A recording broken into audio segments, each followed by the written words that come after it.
And we're here. Yes, it's an indoor walk this morning, but yeah.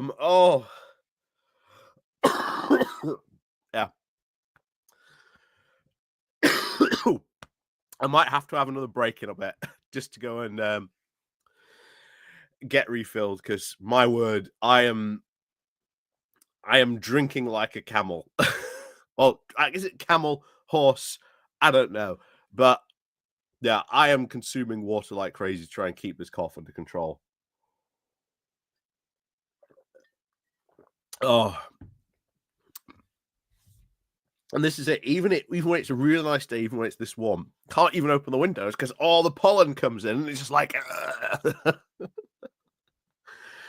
nightmare, honestly.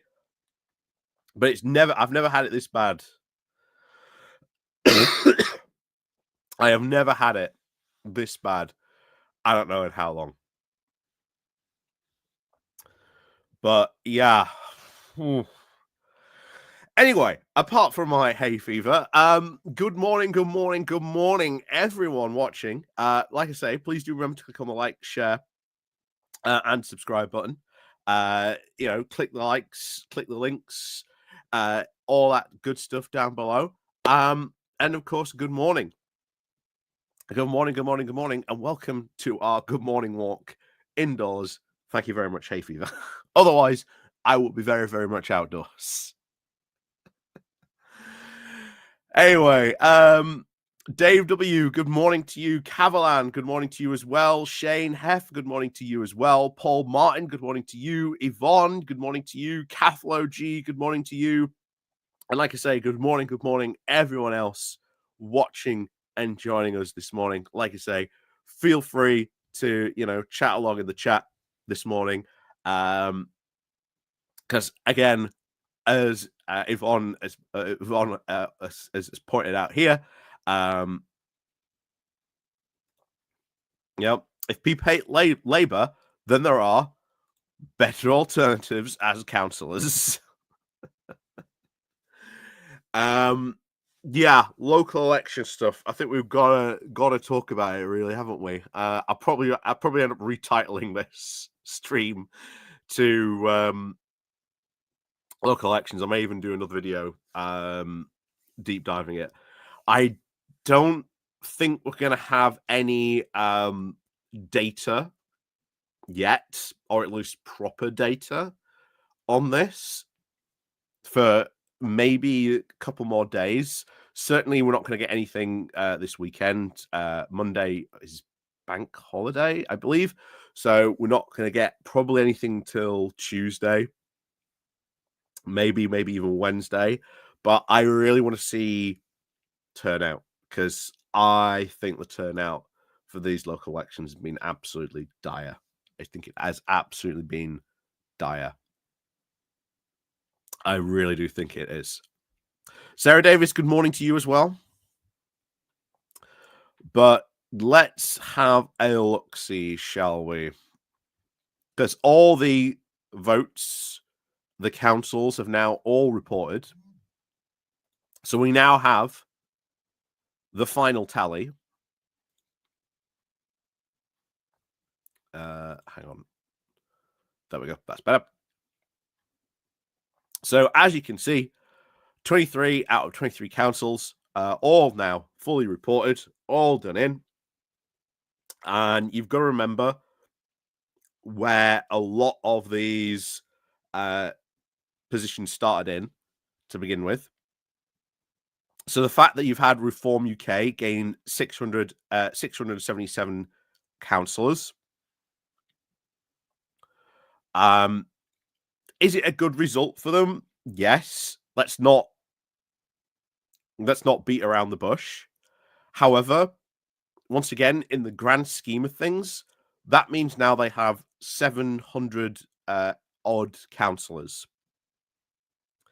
They still come nowhere near close to the 6,000 odd that Labour have, the 5,000 odd that the Conservatives have, the 2,000 odd something the Liberal Democrats have. Don't even come close to the number of independents there are out there, don't even come close to the number of Green councillors there are out there.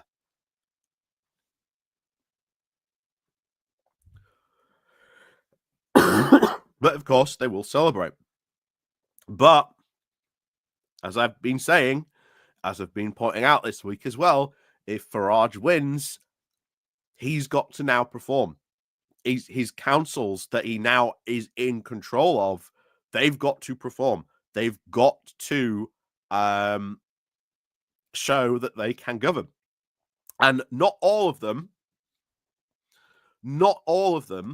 are going to be absolute terrible, awful disaster shows. Yes, there will absolutely be some disasters because, as I always say, Google UKIP councillor suspended, and ultimately, what will you see? You get a litany of results of local councillors that got suspended. Why? Because they went on unhinged, racist rants and they got suspended from their position. And always remember, UKIP used to factor that into their results. They used to know that there used to be a certain amount of attrition with their councillors. So how many councillors in a couple of weeks' time are we going to hear? Because, oh boy, you will hear about it, that that did that. Wouldn't surprise me. Would not surprise me in the least for some of this stuff.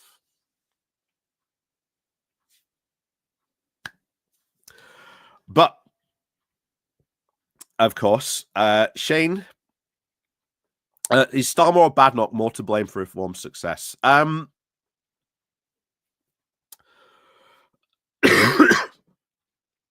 So, again, both of them are. Both of them are. It's not a one or other real situation, to be honest. If you look at some of the stuff of what people were reporting on the doorstep, it wasn't local issues. Why weren't they voting Labour? Wasn't for local issues. It was for national issues. The two main ones being pensioners being upset that they'd lost their winter fuel allowance, even though, as I've pointed out, it's being means tested. Yes, some pensioners have lost it, but all those pensioners that need it, so they don't freeze to death during the winter, still got it. So that was a big one. PIP, obviously, as well, came up a lot on the doorstep as well. But everything else that Labour has done, which, again, I do not understand. They are so bad when it comes to comms. Well, I'll show you an example in a moment. Because you'd think a government would be talking about this quite a lot when you've managed to tick off at least 10 different manifesto promises. You'd think they'd be talking about it. So, yes, there is, of course, some stuff, to blame the current government for, but no government is perfect. And why on earth would you suddenly decide that reform is better than the current government, especially when they've never been in power? Some of their stuff that they want to do is like Liz Truss on steroids. You want to trust Nigel Farage with running the economy? When he put forward almost word for word the exact same plan for Liz Truss that almost crashed our economy.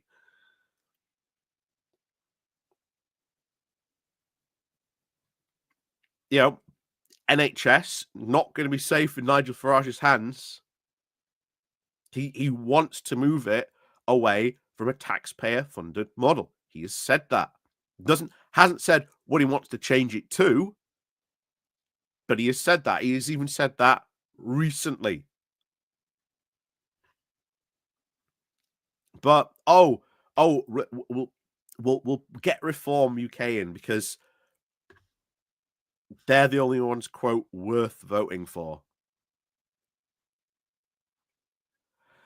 Honestly, I can see why that Labour MP. I know it's Aid and everyone else has shared it, but I understand why he punched that constituent in Runcorn.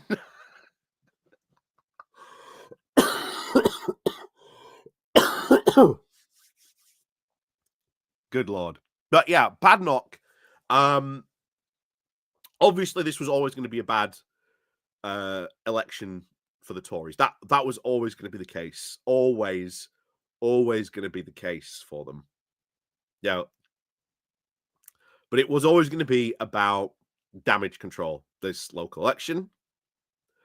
If you lost, as we said, they were defending 940 seats. They lost over 676 seats, leaving them with 317.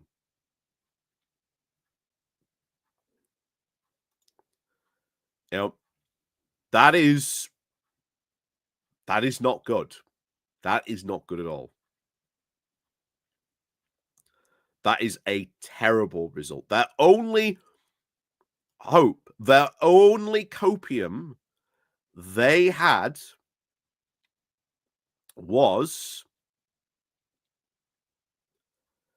that they won the Cambridgeshire and Peterborough election. So they've now got Paul Bristow. So that brings them back up to, you know, 2 regional mayors. You've got Ben Houchen, of course, as well, and now you've got this guy. That was like their only bright spot. Their only bright spot in all this. But let's have a look at results.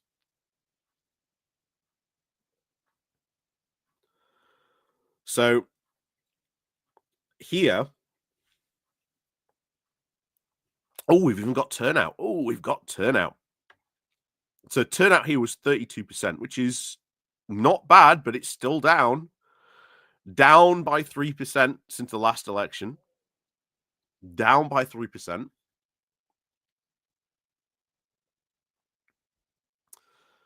You've got the Conservatives on 28% of the vote. Reform won 23. Labour won 20%. The Lib Dems won 19. The Greens got 8.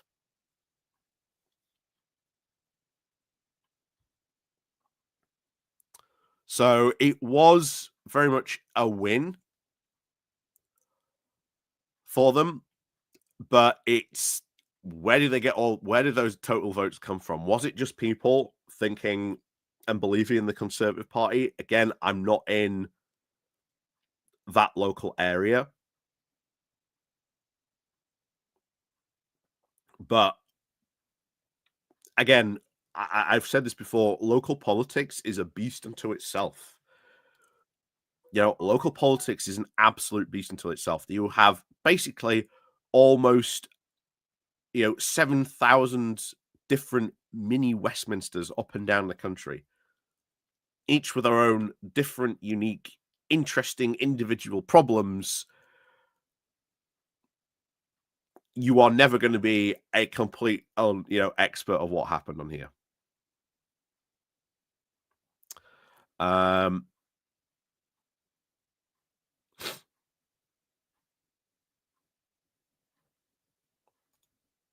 Yvonne, makes me wish that as a Londoner, my taxes wasn't paying for everyone else in the country. Should be paying now for the problems in London itself. Well, I presume you mean council tax, depends what tax you mean or taxes you mean by that. Thomas Bell, yay, we have Reform UK members in North Teesside. Good luck. Good luck with that. By the way, I think this is an obvious question that is going to come up. I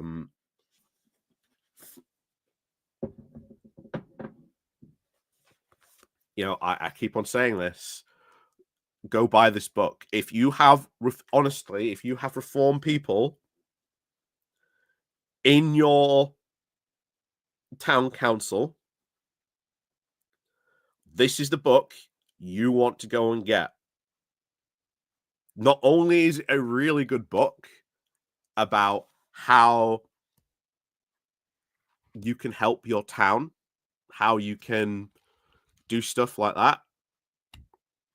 But it is a really good primer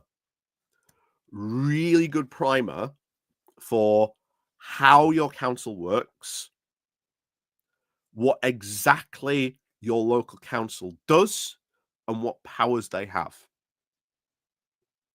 It tells you how to introduce bills, how to go about approaching your local council. I've praised this book before in the past, but if you have a reform council now, get this book, because so many people do not understand their local council. And honestly, people, understand, Westminster, but go out and just, start talking to people about local council, local politics. Very, very few people turned on to local politics in that regard. Oh, David Falconer, thank you very much for the super chat. BHM, if Farage should ever become PM, then that's it for me. I shall renounce my citizenship. Can't say it. There we go. I shall renounce my citizenship, stay in China, and never return to the UK. Honestly, like I say, if he does ever somehow become PM, it's going to be an absolute disaster. Honestly, he's going to be an absolute disaster. They think this guy is somehow a friend to the working class. Why did he vote against one of like the biggest worker reforms that we've seen recently? Like, why did he vote against it? Honestly, he's going to be a disaster. He's going to be an absolute disaster. Give him power, and he does not want it. He does not want to be in power. What he wants to do is he wants to force things in a certain direction. That was the whole point of UKIP, to get the referendum, to get the UK out of the EU. Now what he wants is he wants the UK to go in a hard, right, populist way.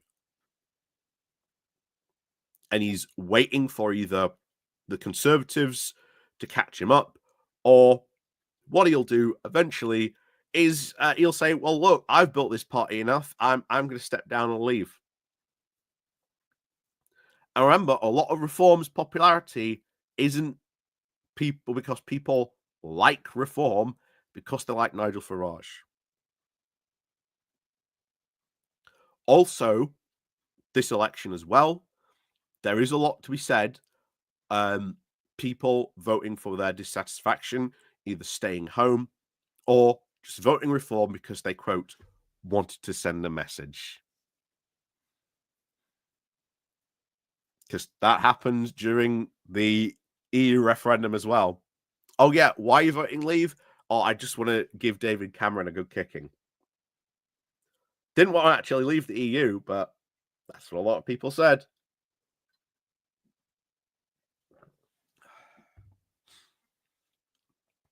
But yes, thank you very much, David Falconer. Pardon me. Thank you very much, David Falconer, for that super chat. For that. Like I say, if you do want a super chat as well, like I say, it's there. If not, click the like, click the share button, share it to your social medias, etc. Let people know we're live. It's all good. Dr. Slump, good morning to you. Cheers from Mallorca. Oh, wow. Be very, very sunny over there at the moment. Oh, yeah. Jenkins will be a disaster. She already has fouled up, She went off script about a reform UK policy. Putting illegal immigrants, forcing them to sleep in tents. Trust me, we are going to get sooner or later a falling out between those two. Because Andrea Jenkins isn't a wallflower. She will speak up. she will speak her mind, and oh boy, will she be a problem. Will she be a problem? All right, Yvonne. The problem is the average reform supporter has low reading skills. It is an insult. It's the truth. No, actually, if you look at our statistics, we actually do have good reading skills here in the UK. But I just think, honestly, it is information.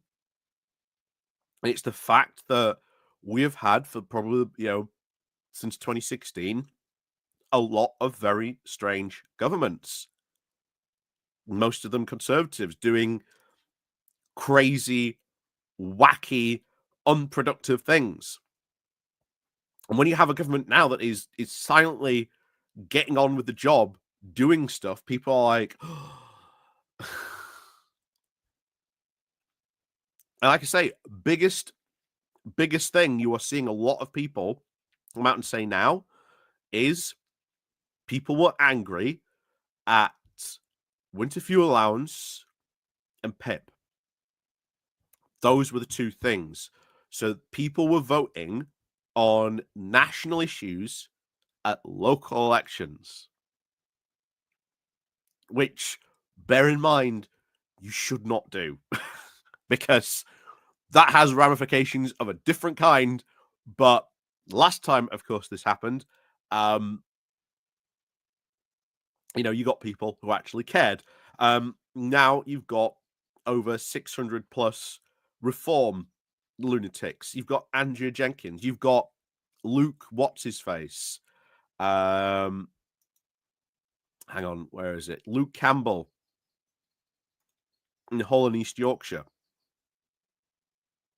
Oof. Turnout 29%. Turnout 29% of over 454,000 voters.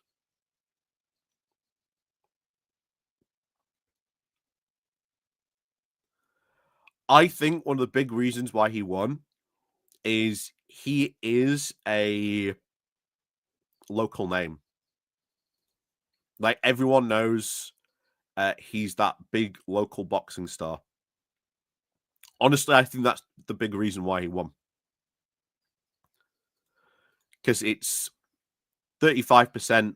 Liberal Democrats came second at 27%.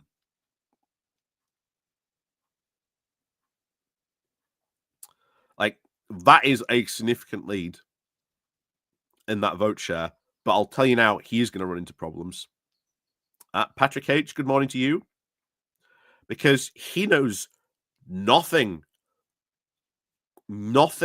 about local politics. He knows nothing about being a regional mayor. He's a boxer. He thinks the budget that he gets given, which every regional mayor gets given, is not enough. He's already said he's going to demand more money from Keir Starmer. How can you demand more money if you can't show that the money you already have, which is a significant amount, you are not doing, productive things with it as mayor? Like, he is going to run into problems. He is going to run into some significant problems. Very significant problems.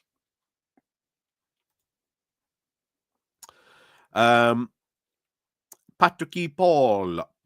It was just a protest vote. Reform support will fizzle out over the next few years. It's a bit like when UKIP did well in the 2014 EU elections. I agree. I agree with this. I think it is. I think it is a flash in the pan. I think they are just, at the moment, just happen to be flavor of the month. Because this isn't the first time we've had a new party jump into politics, do really well at a local election, and then not succeed. SDP, anyone? 1981, they won a load of seats. at a local council election, brought up this really big momentum, and then in 1983, they fizzled out.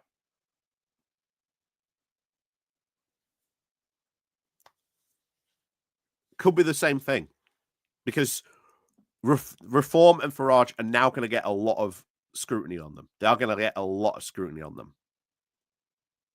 They're going to start asked about the policies, questions they do not want to answer, like, how is your party funded? Why are you going outside the UK to try and get all this, money into your party? It's kind of odd you're doing that. Why are you doing that?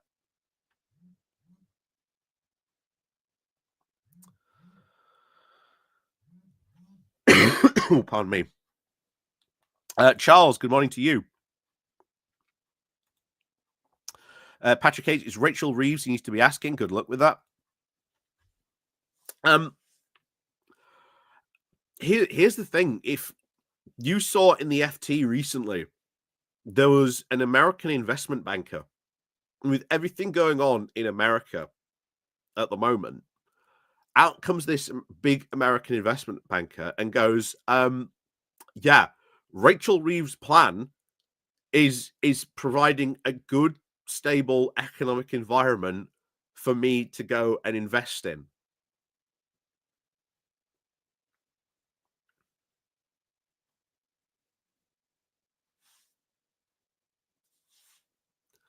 And I agree. I think there's some stuff that I don't particularly like. I think they really need to start breaking the fiscal rules. And the fiscal rules, as I always said, were designed in such a way that it was not a straitjacket, that it was always there, that they could just go and start, extending stuff. The big problem we have been seeing is, of course, inflation. Inflation and what it means to how much we can borrow and how much we can do with the stuff. The more inflation goes down, the more headroom it gives us. That is the important thing.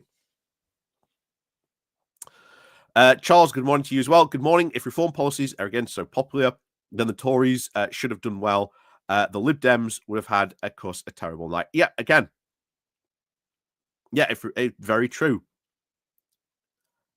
If reform is so popular, shouldn't the Tories have won a lot more as well, being, quote, reform light? And like I say, the Lib Dems did have a good showing in this election. They'd had a very good showing in this election.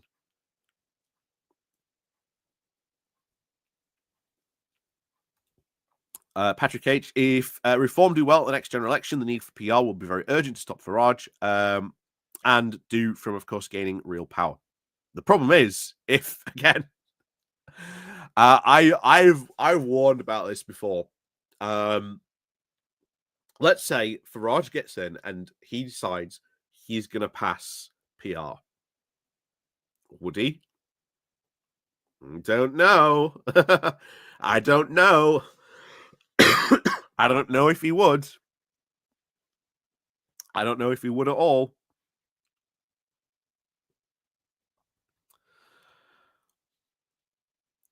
But Farage would be given one chance and one chance alone. And if he screws up, which he would, be under no illusion, right, that Farage with Reform's policy and their, quote, contract with the people, if you go by that last time, would have been a disaster.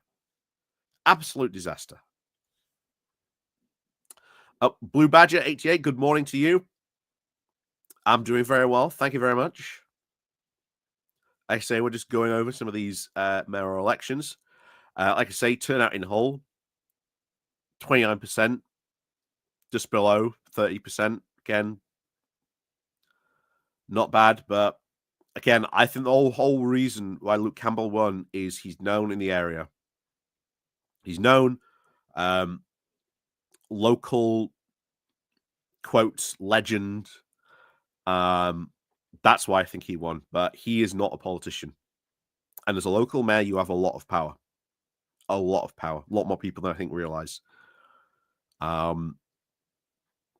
And he's the one who's going to make mistakes. He's the one who's going to make the mistakes. Oh, yeah. By the way, he's been saying some stuff recently that leads me to think he wants to set up a free port in Hull. Gee, we know how well that's going up in Deeside, don't we? But I'll be keeping an eye on that if he does, because oh boy, he deserves everything he gets if he thinks that'll be good. Oh,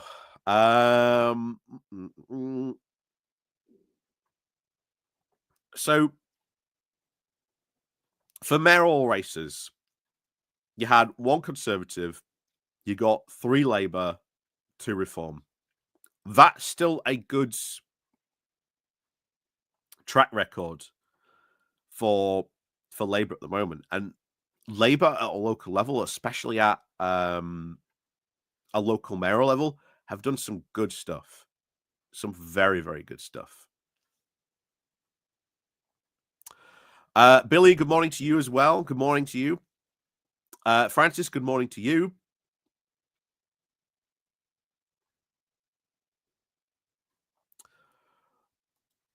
But yeah, it's interesting. And then when it comes to councils, so Reform now control 10 councils. Those councils are now going to be heavily scrutinized. If you happen to live in one of those councils in Lincolnshire, Nottinghamshire, Doncaster, unfortunately, council went to Reform as well. Derbyshire as well, Staffordshire, Lancashire, Durham, North Nottinghamshire, West Nottinghamshire, and of course Kent. Good luck, because things might get pretty weird down your ends. I mean, Farage is already threatening. If you saw his victory speech, he said a lot of council workers should be packing their bags. So that leads me to believe. That really leads me to believe. Oh, Craig, good morning. That really does lead me to believe that these reform councils could go on a firing spree.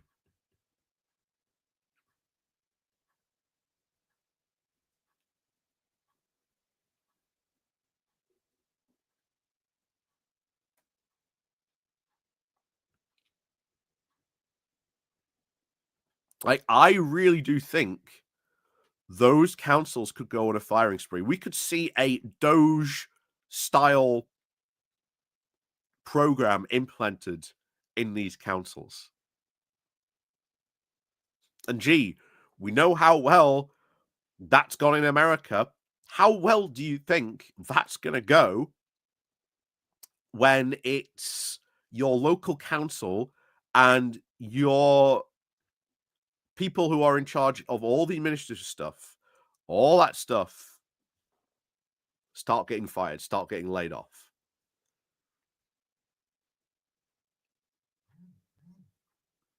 That's a lot of stuff to lose. You know what worries me as well with Doncaster? What worries me more with Doncaster, more than anything else, is the fact Doncaster Airport set to reopen. Set to reopen next year. Right? I think. Oh, Francis Winrow, good. Congratulations, by the way. I've just seen that in the chat. Congratulations on your election. I think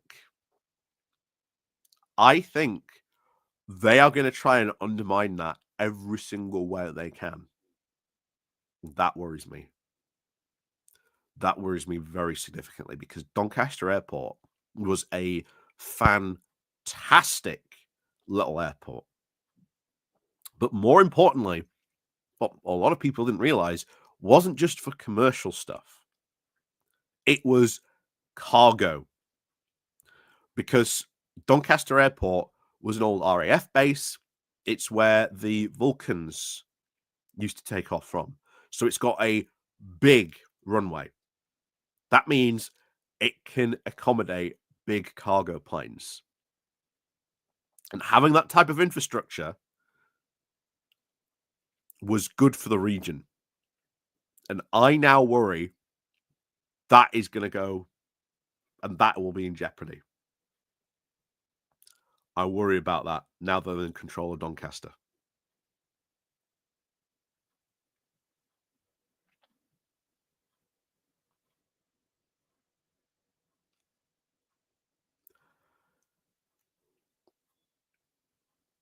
I worry a lot,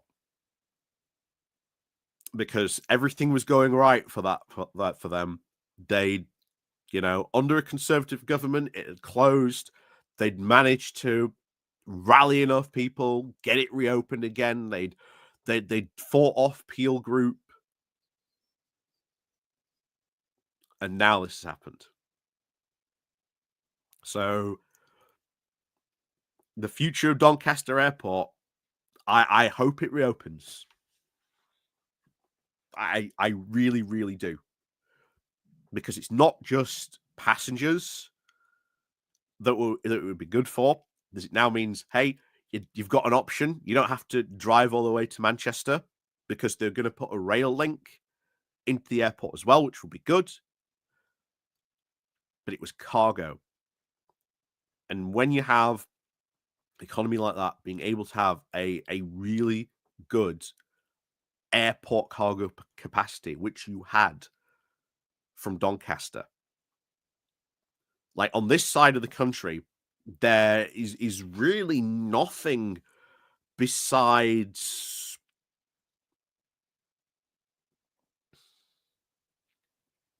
I think you'd have to go even further north. I think you'd have to go even further north. You might even have to go all the way to Manchester. Might have to go all the way to Manchester.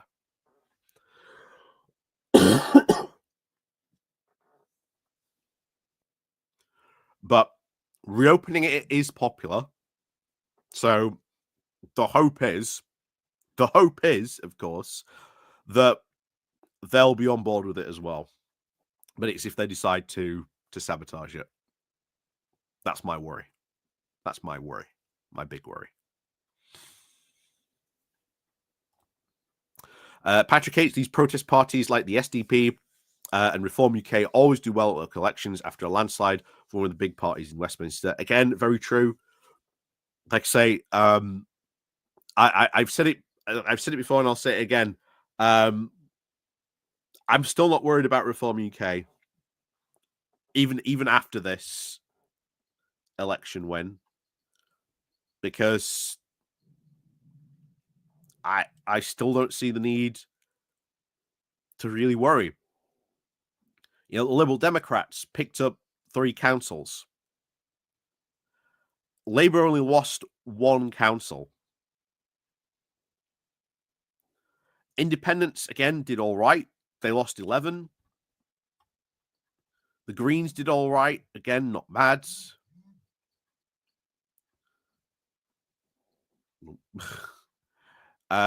However, there are now 10 overall councils in no overall control. That's now increased by 4.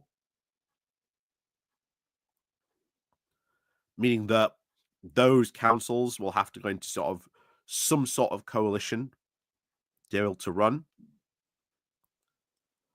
But it's what goes on now in these 10 councils. What happens? What happens in those councils now? That's what we need to keep an eye on.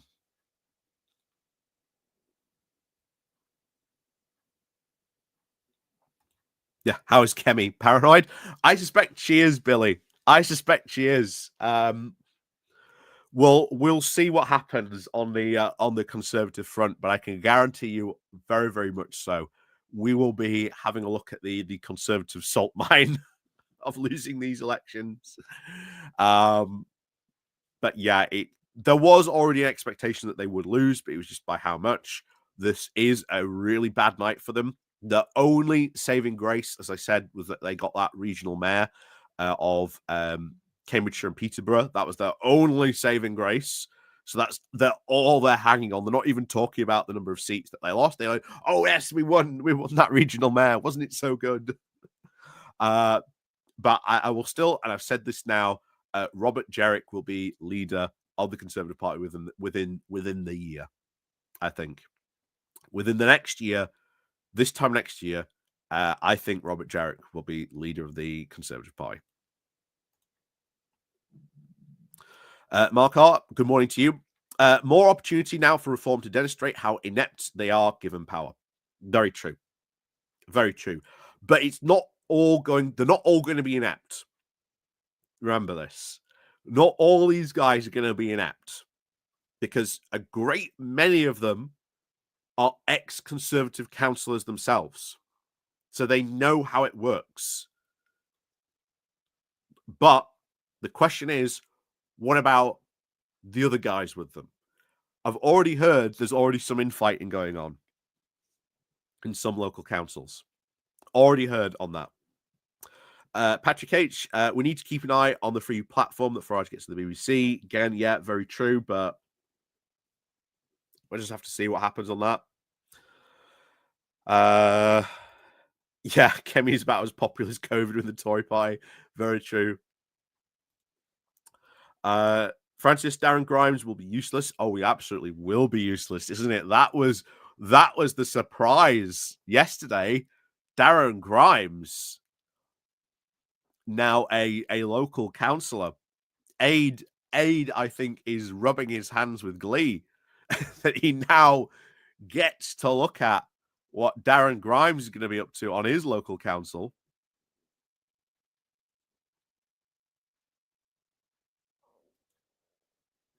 That's very true. Dave W. News blackout for me, Patrick. We'll need to tune into BHM and the like to keep me now grounded. Yeah, I'm glad we can provide that for you. Glad we can provide that. But once again, like I say, I'm going to recommend this book again because it is really, really good.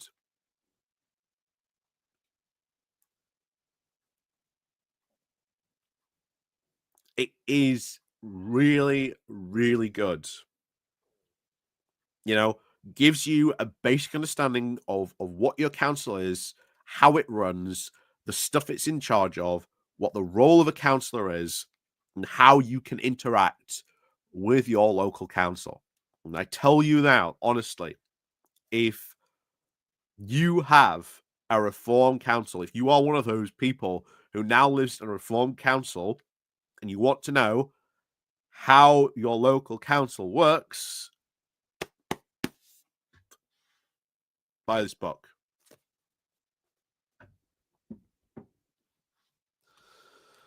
Oh yes, Sarah. Yeah, I did see this as well yesterday. Yeah, Graham was talking about this.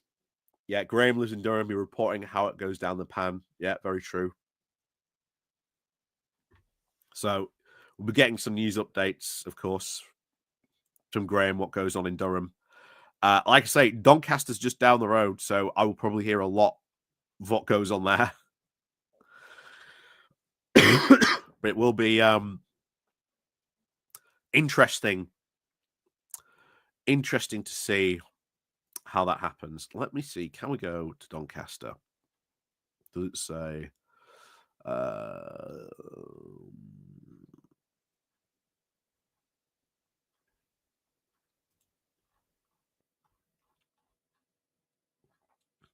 I want individual results. Here are Browsell Council results. Doncaster.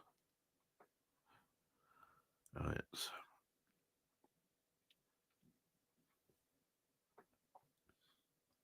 So all the independents lost their seats in Doncaster. 5 Conservatives lost their seats, leaving them with now 6. There's still 12 Labour councillors, but they lost 28 of them. And of course, Reform have 37. which again really worries me. Really worries me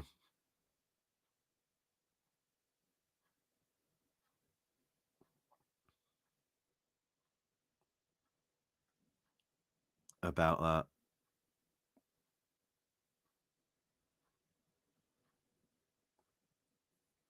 Oh my god. There was a look at that. There was a George Galloway candidate in there as well. Workers' Party of Britain, only 0.6%. Should have been even smaller than that. What was the turnout? Right, turnout was up for Doncaster. That wasn't too bad. So it was 32%.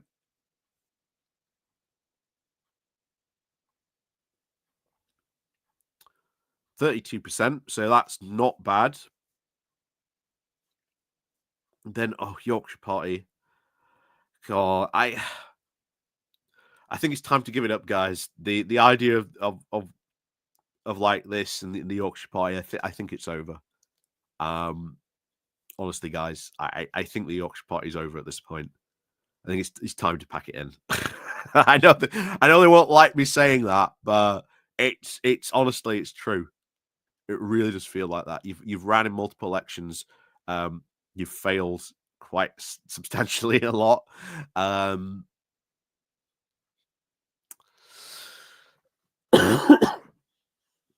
won't be. Yeah, maybe it's time to pack it in, guys. um, yeah, Sarah Davis. I'm worried about the Welsh elections next year. Yep, we'll see. Always remember, Sarah, that Nigel Farage has to keep this momentum going. He has to be constantly driving it forward. Has to be spinning all those plates of keeping Andrea Jenkins and Luke Campbell under control, making sure that nothing crazy, pardon me, goes on at those 10 local councils he's now got under his control.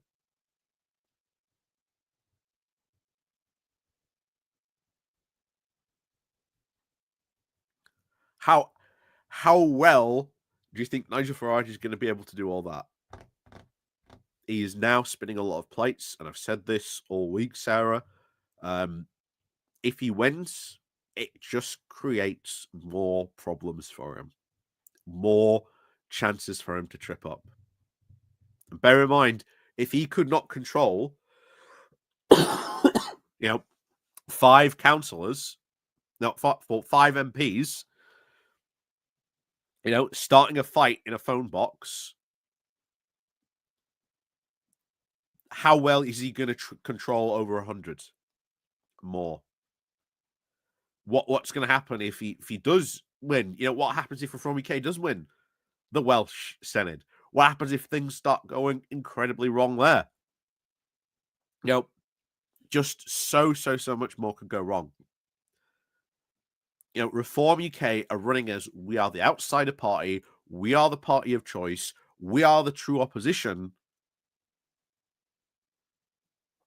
But at some point, you are now in power, which they are.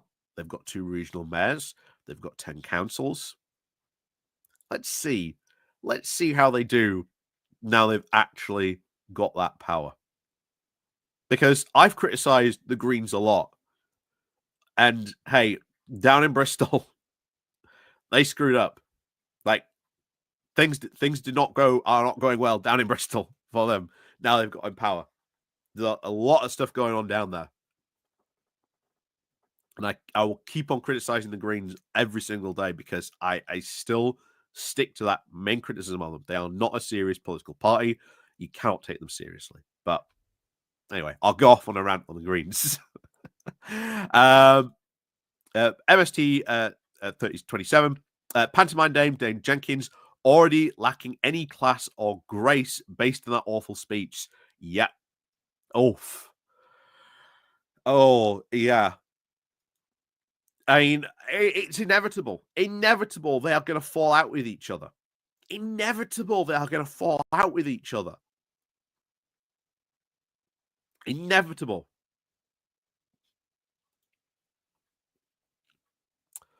My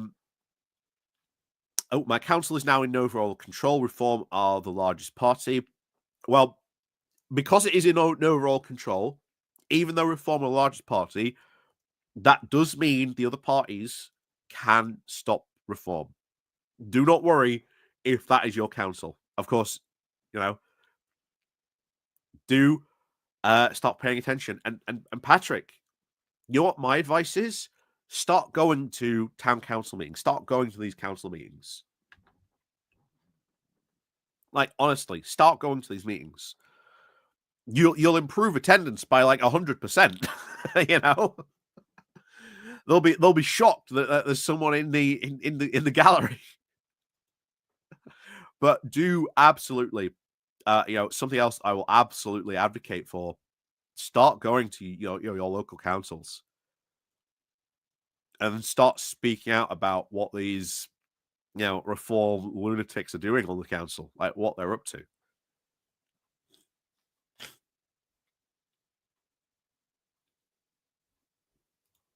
Yeah, very true. His own MPs can't even remove Farage from leadership without Farage agreeing. Yep.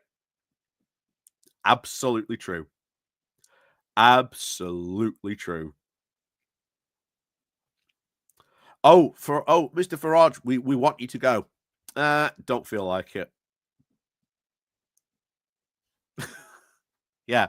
Good way to run a political party, isn't it? Good way to run a political party. What's all that stuff that Yusuf is meant to be doing, like changing the party so it's more democratic? He's done nothing at all. He's just there to look busy. And that's the other thing we've talked about before on this channel. The huge internal divisions, the huge internal arguments that are going on in reform. I think those are now also going to be brought into the light of day. Very, very much so. Very, very much so. But yeah, that's the like I say, that's the final sort of state of play. But hey, Liberal Democrats, as I predicted, did good. 370, increase of 163. They did very, very good. The only one that I didn't get right was, of course, the independents, but they lost, unfortunately, this time seats. But they did quite well. I was expecting a lot more from them to gain independence, but I think that this was very much seen, or this election, people voted on it. People vote on it, or at least voted on these elections based more on national issues than they did local issues. So I think that's why you saw a drop in independence, not a gain. But we'll see. Anyway, what are we going to do next? What shall we do next? Should we?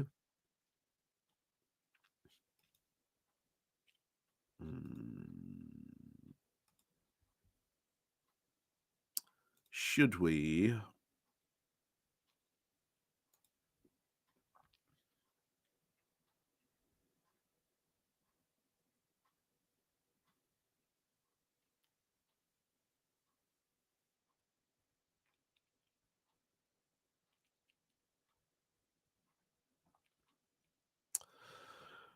Should we have a look? Oh,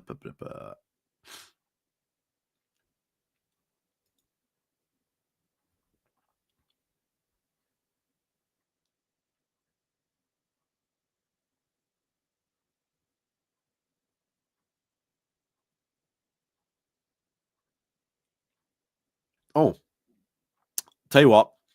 Oh, we've got a choice. Do we want to go over the post-mortems of Kimmy Badenoch and Starmer, because they've both written pieces today?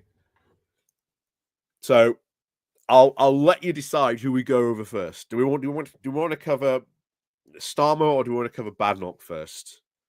I'll let you guys decide in the chat. I will be democratic about it. I'll let you vote.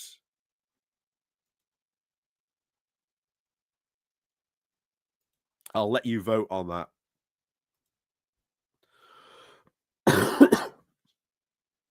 The Fezman, Kemi. That's one for Kemi. Although I might have just a quick break before we start because I definitely need some more water. You want the Tories? Two for the Tories. Sarah Davis, Badenoch. That's three. I think we know which way this is going. A couple more, and I will go for Badenoch.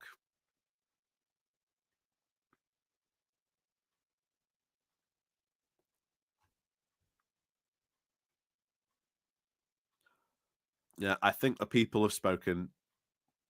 You want to see Kiri Badenoch, don't you? You want to see you want to see that.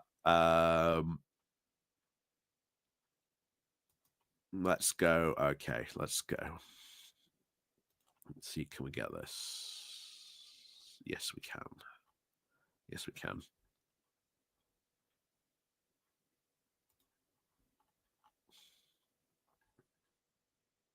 All right. Before we kick off into this, though, I'm just going to run and grab a drink because, like I say, I can already feel my throat going. So, if you'll give me just a minute or two, and I'll be back, and we'll cover what Kimi Badenoch has had to say this morning. So, I'll be back in a mo. So, like I say, go charge your glasses, get your drinks ready, and we'll be back in a minute to cover what Kimi Badenoch had to say. So we'll see you back in a little bit.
Good morning. We're back. Like I say, thank you very much, everyone else, for joining us today. Like I say, do remember to click that like and share button. like I say, feel free to post in chat on this. Yeah, I can definitely see people want Kemi.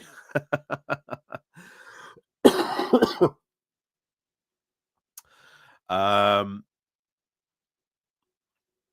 so yeah, so I think the people have definitely spoken. Definitely spoken. They want Kimmy Badenoch, and I will deliver. I will deliver. Oh, but after we've gone through this, that might be it. But trust me, this is going to be, I think, a fun ride. So this is going to at least be another, 30, maybe 40 minutes.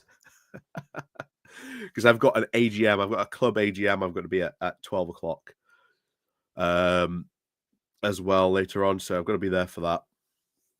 And I've got to do some other videos, and I've got to be, keeping my hay fever under control as well. So just so you guys know. But if you do reach the target I put, then I will stream for an extra 30 minutes. So I will do the Keir Starmer one if we reach the goal that I've got on YouTube. So, all right, let us then go on into this.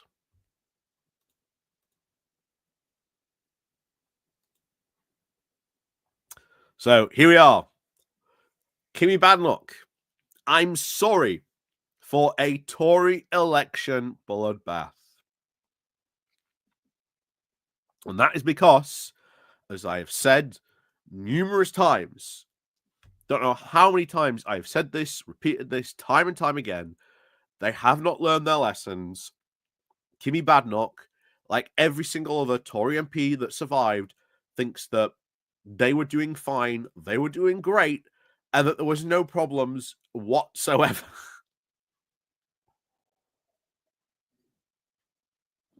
Just Kemi, if only the thick of it writers had waited just a few more years. True. I wish that would make a comeback. I really, really wish it would. Really wish it would. But let's see what she has to say. So, as party members were voting in the final round of the Conservative Party leadership contest, an MP of many years saw me in Parliament and took me aside. He said, "It's great you topped the MP's ballot," he said, "but if I were you, I'd want to lose this one. The party is split 7 different ways. Headquarters is exhausted, and the May 2025 local elections are going to be a total bloodbath." Yet, a conversation that totally happened. not naming this Conservative MP, are we? Not naming this Conservative MP for this totally real conversation that was saying, "Oh, don't worry if you lose." Interesting that this very senior MP has said the party is split 7 different ways. Because it still is split 7 different ways, which is an even stranger admission to make. A stranger admission to make. Yeah, Billy, she gaslit herself. She's sorry in the sense of, I'm sorry mistakenly think it's my fault, not your own. Exactly. Exactly. Anyway, let's see what else she's got to say. So, when journalists asked me if I knew what I was getting myself into as leader of the opposition, I always answered yes, for this very reason. No one, not least of all, I was in any doubt of the scale now of the renewal that the Conservative Party required. So why haven't you done any of that renewal? Where is this great renewal of the party? But we are making progress.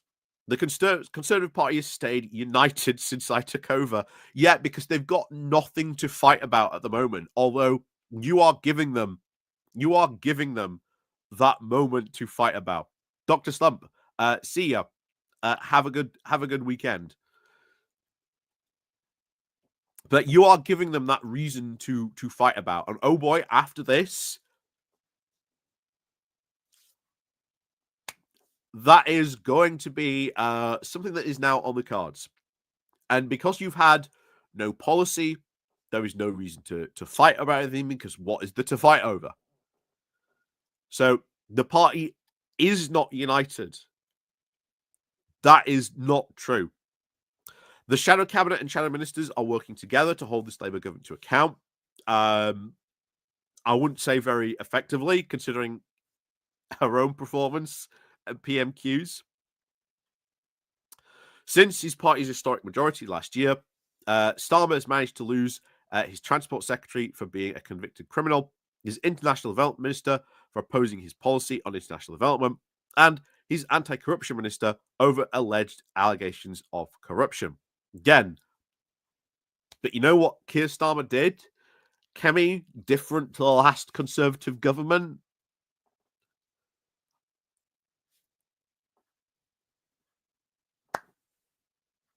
He got rid of them. He didn't keep them around. He got rid of them, didn't keep them around. That easy. That easy. People have done something wrong. Oh, got rid of them.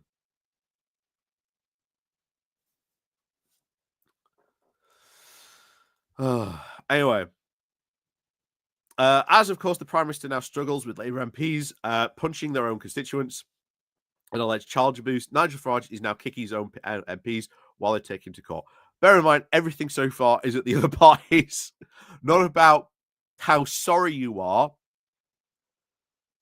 that you lost. You're just like, oh, I'm just teeing this up. You know, look how bad all these other parties are, but we're fine. We're united, right? We're totally united. Farage, of course, might be winning by-elections with protest in the air, but of course, set against Labour and Reform, the Conservative Party looks like a very oasis of calm.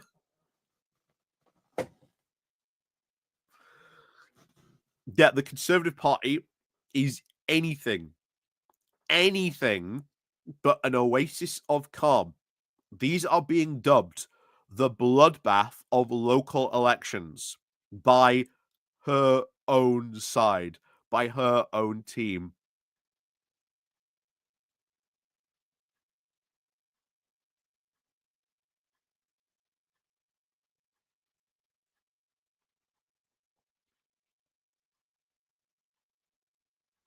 Now, whoops.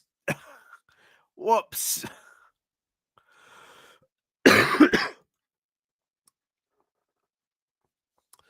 So, however, after 14 years in government, and a punishing local general election has now sapped the morale and resources from Conservative headquarters. And you're in charge to rebuild that. What have you done to do that? Rebuilding HQ was an immediate priority. When I won the leadership contest like a new chief executive taking over a company in distress, I set about making critical changes, most importantly, bringing in the money, which, from what we've heard, was desperate to do so, but you haven't made any, like, as far as at least I'm aware, haven't made any strategic changes or any changes in the Conservative Party or anything like that whatsoever.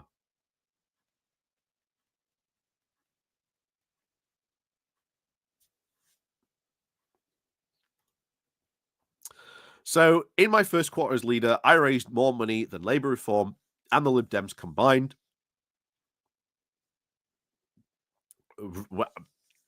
Really? Where did all that money come from? Where did all that money come from? Notice that's not going to be said. Working hard, of course, with the co-chair, Nigel Hudlison and Dominic Johnson. We've started now the long road to making CCHQ the world-class campaign organisation I promised in the leadership contest, but that will take time.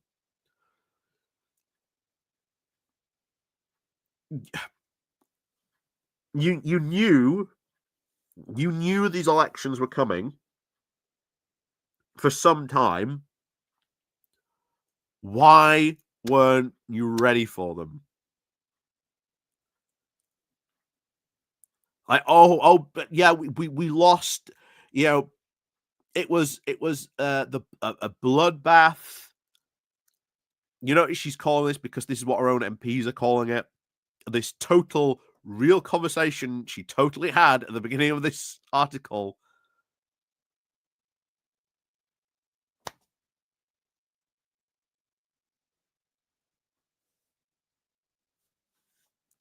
Yeah.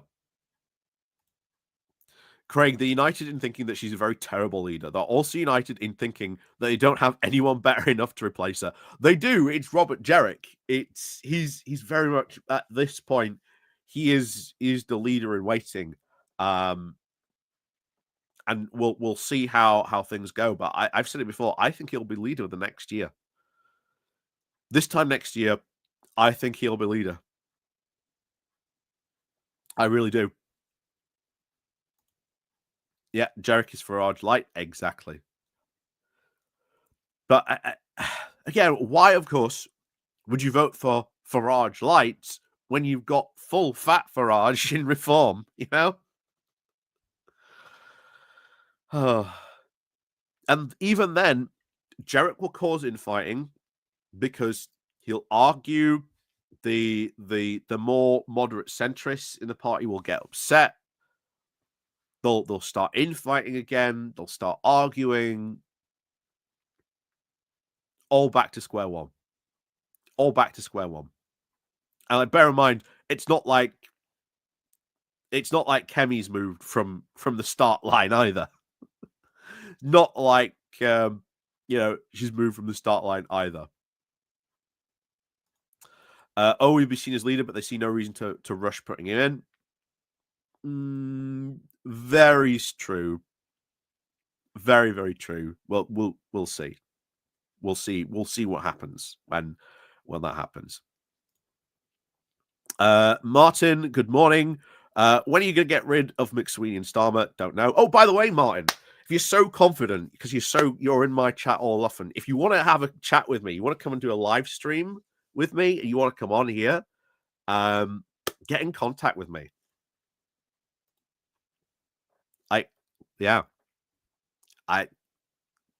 Be my guest, get in contact with me. I love having conversations, Martin. Feel free to get in contact with me. We'll set something up.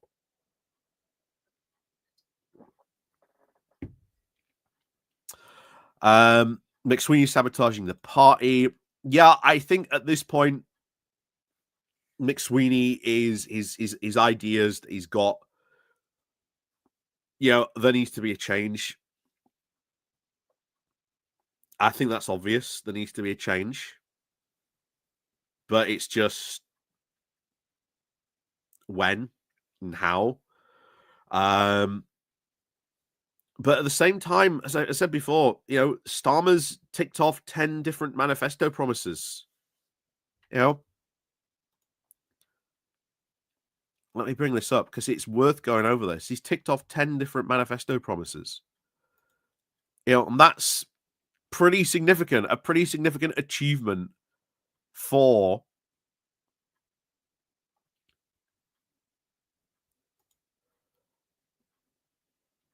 for a government.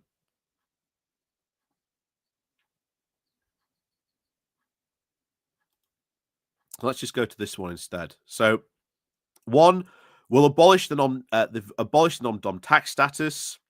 Which again, they've done. Will end VAT exemption and business rate release for private schools. Again, they've done.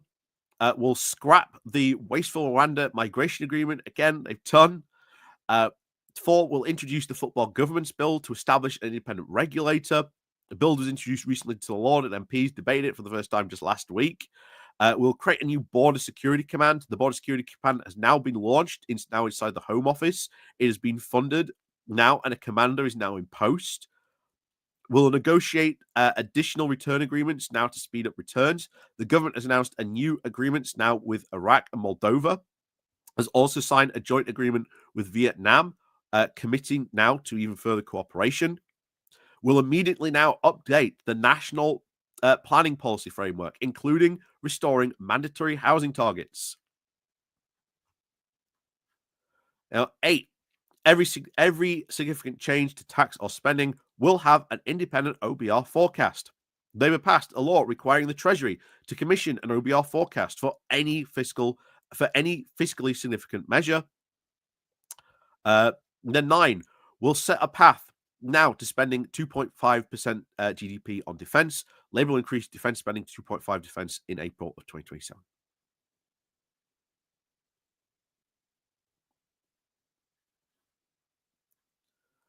So, you know, they've done that stuff.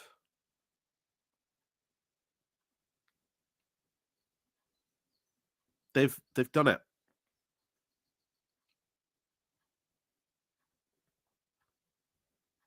So we'll see.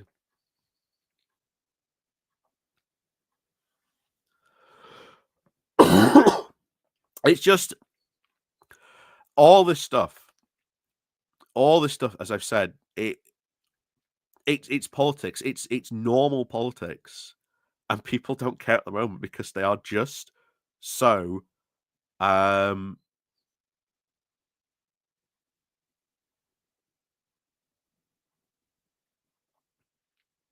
you know, just how it is. You know, this is normal politics. This is what normal, boring governments are like. Hate to break it to people, but that's what normal, boring governments do. We've forgotten that because we've had, since 2016, things have been a bit.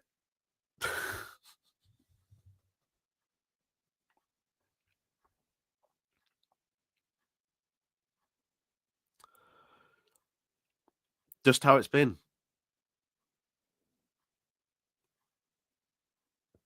Just how it's been.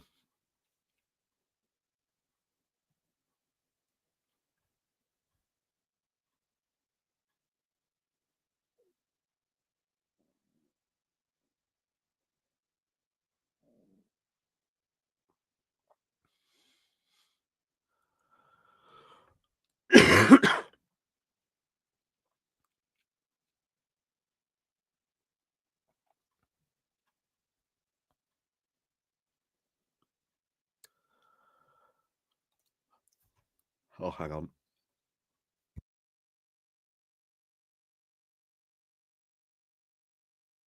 There we go.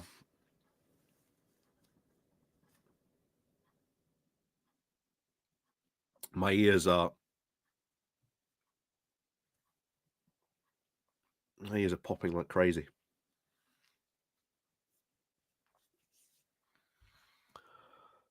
Oh, yeah, renters reform. Yeah, very true as well. That one as well.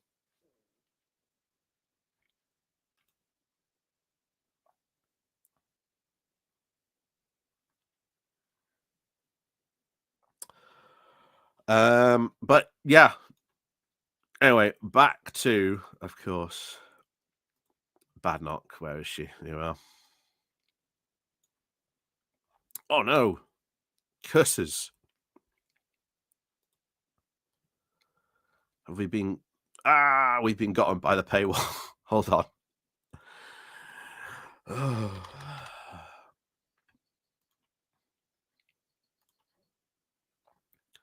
have to get this.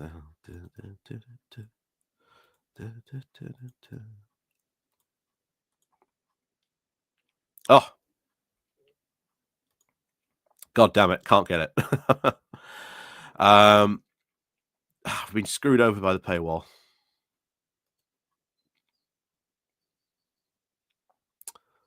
Ugh.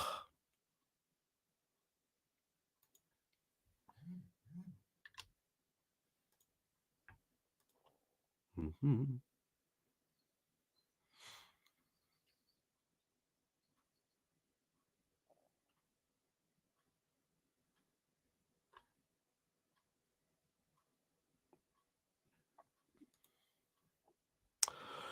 But yeah, honestly, I like it, you know, I think this was very much a protest vote. I think that was obvious from some of the stuff we've seen, but just how it goes.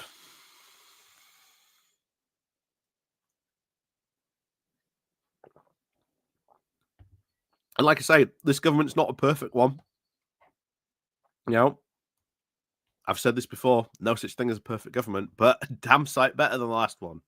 Damn sight better than the last one. Oh.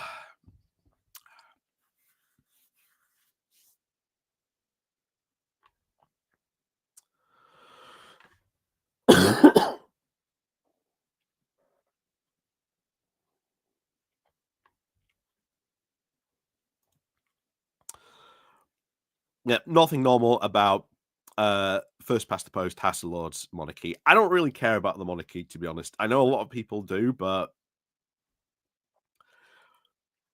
I always think out of those three, House of Lords is probably like the biggest target. And I said this before. I think the biggest target is House of Lords. I really, really do. I think House of Lords is the biggest one.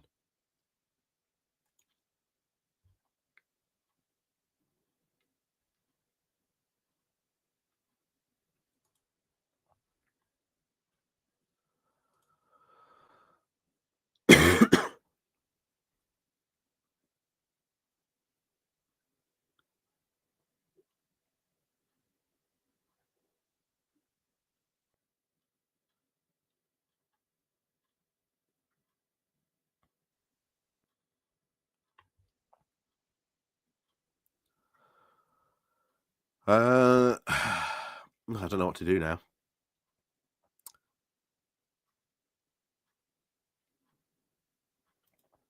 Can't even access the other one from Kiston because that's also behind a paywall. Oh.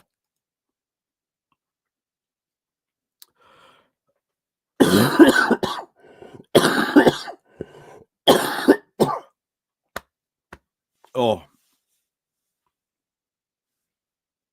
Oh.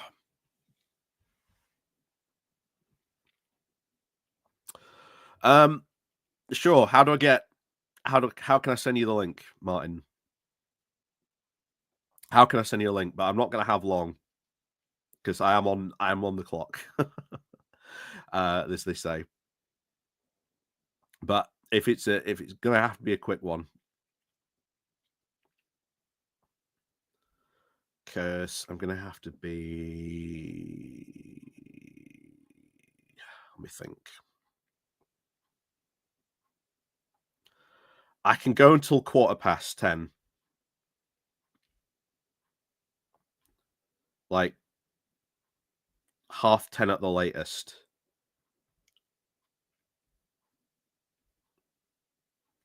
So it's up to you.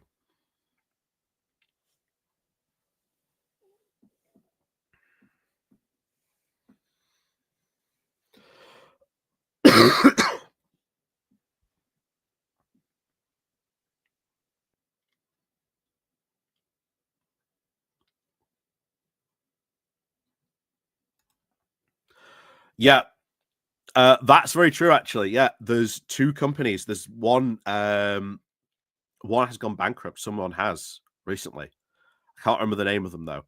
And there was something about I can't remember the name of the company. The company that makes Zombicide. Like, I'm pretty sure the company that makes Zombicide is like in trouble.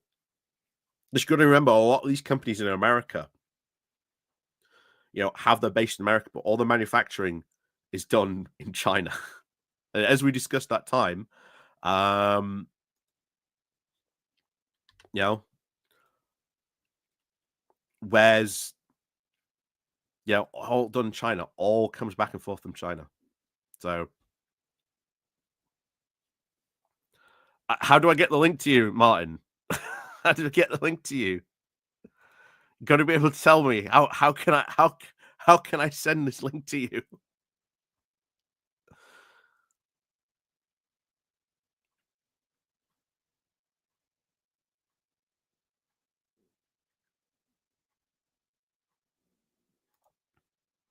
Blue Sky.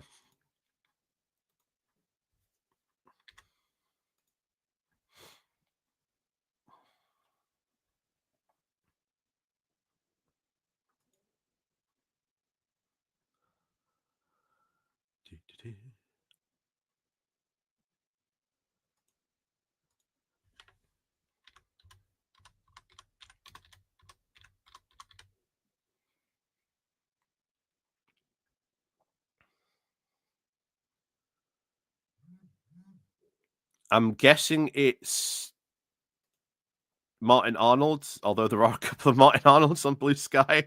I don't know which one I'm looking for.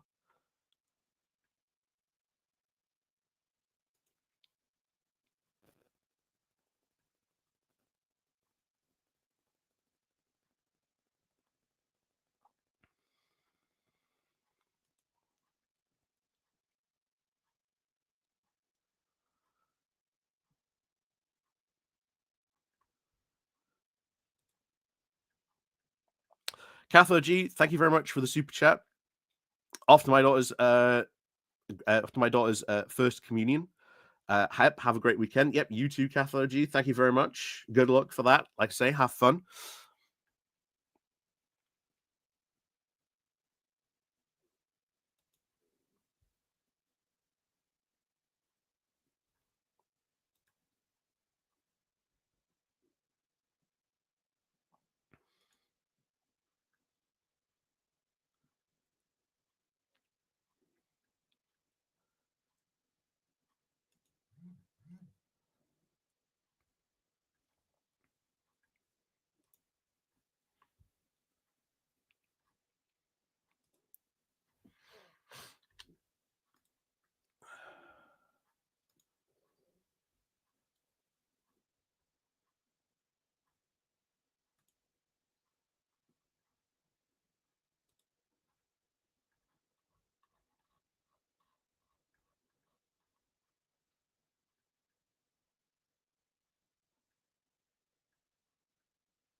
Do you see the link? Which link am I looking at? I can say Blue Sky. There's different Martin Arnolds. What which Martin Arnold am I looking for?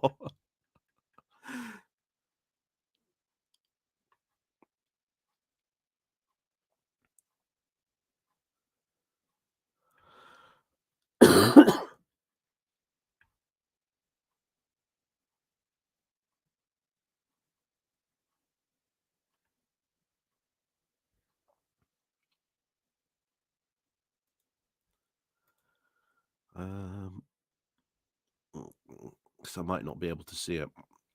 Let me have a look.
Like I say, which Martin Arnold are we looking at? There's Martin Arnold and there's Martin A. Arnold's.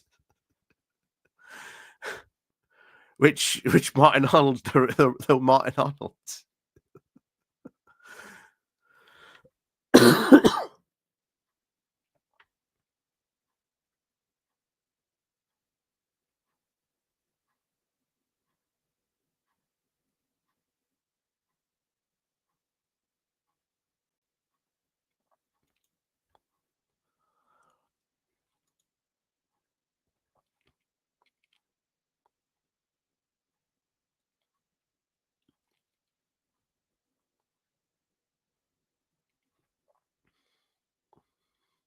This Martin Arnold looks German.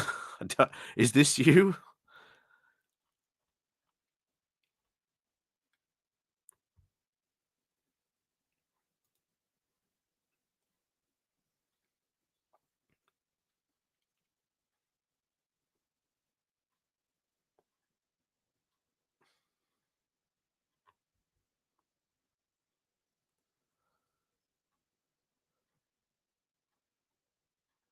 You've given email above. I can't see your email.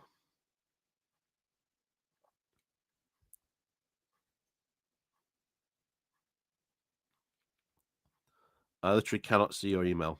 If you've got Discord, you can ping me on Discord.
Like I say, I cannot see your email in my chat.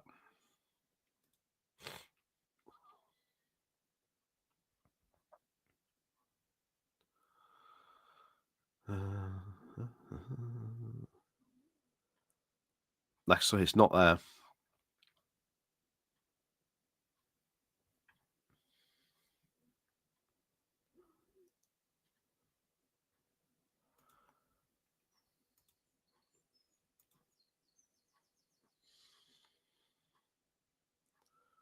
Again, I've found another Martin A. Arnold, and he's also German.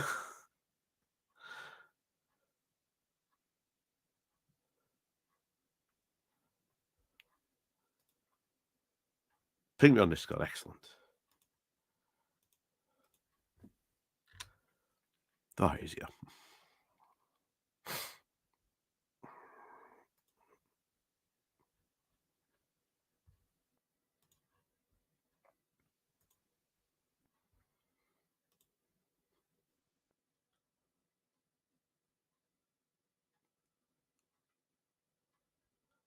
Go copy. Sent.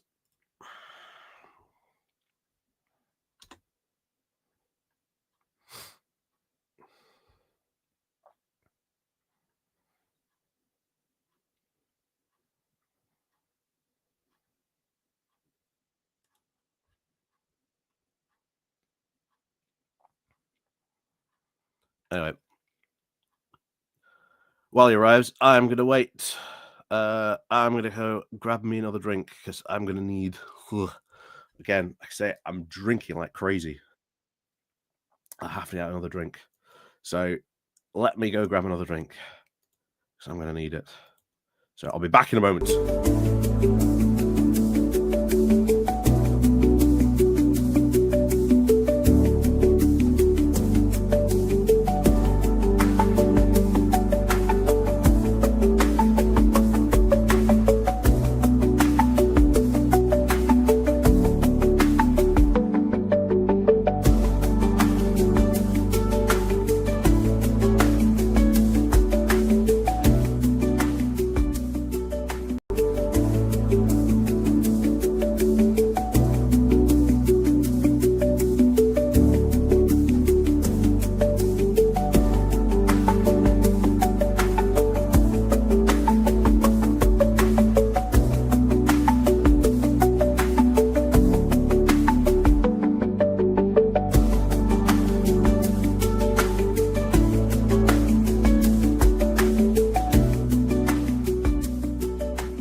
And we're back.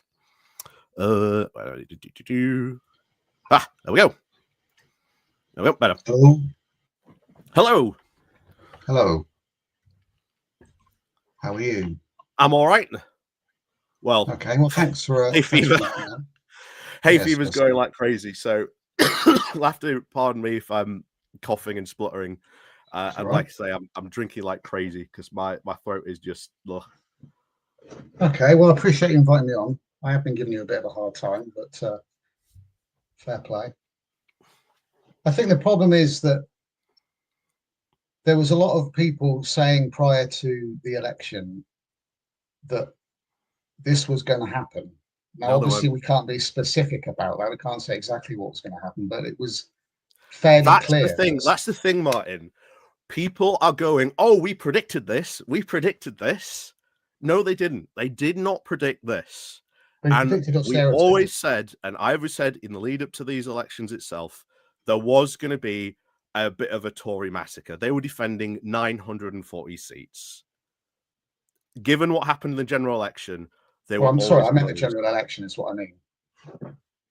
Well, okay, so the general election. So, okay, what about the general election? Well, that's the point I've been making, is that people were saying that Starmer was not going to deliver on a proper working class program, which is where he's failing. He's tacking further and further to the right. Package of workers' rights in 10 years. Sorry?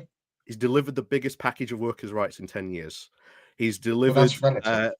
He's also got rid of no fault evictions. Well, that's yet to happen. About that for 14 years and never did anything about it.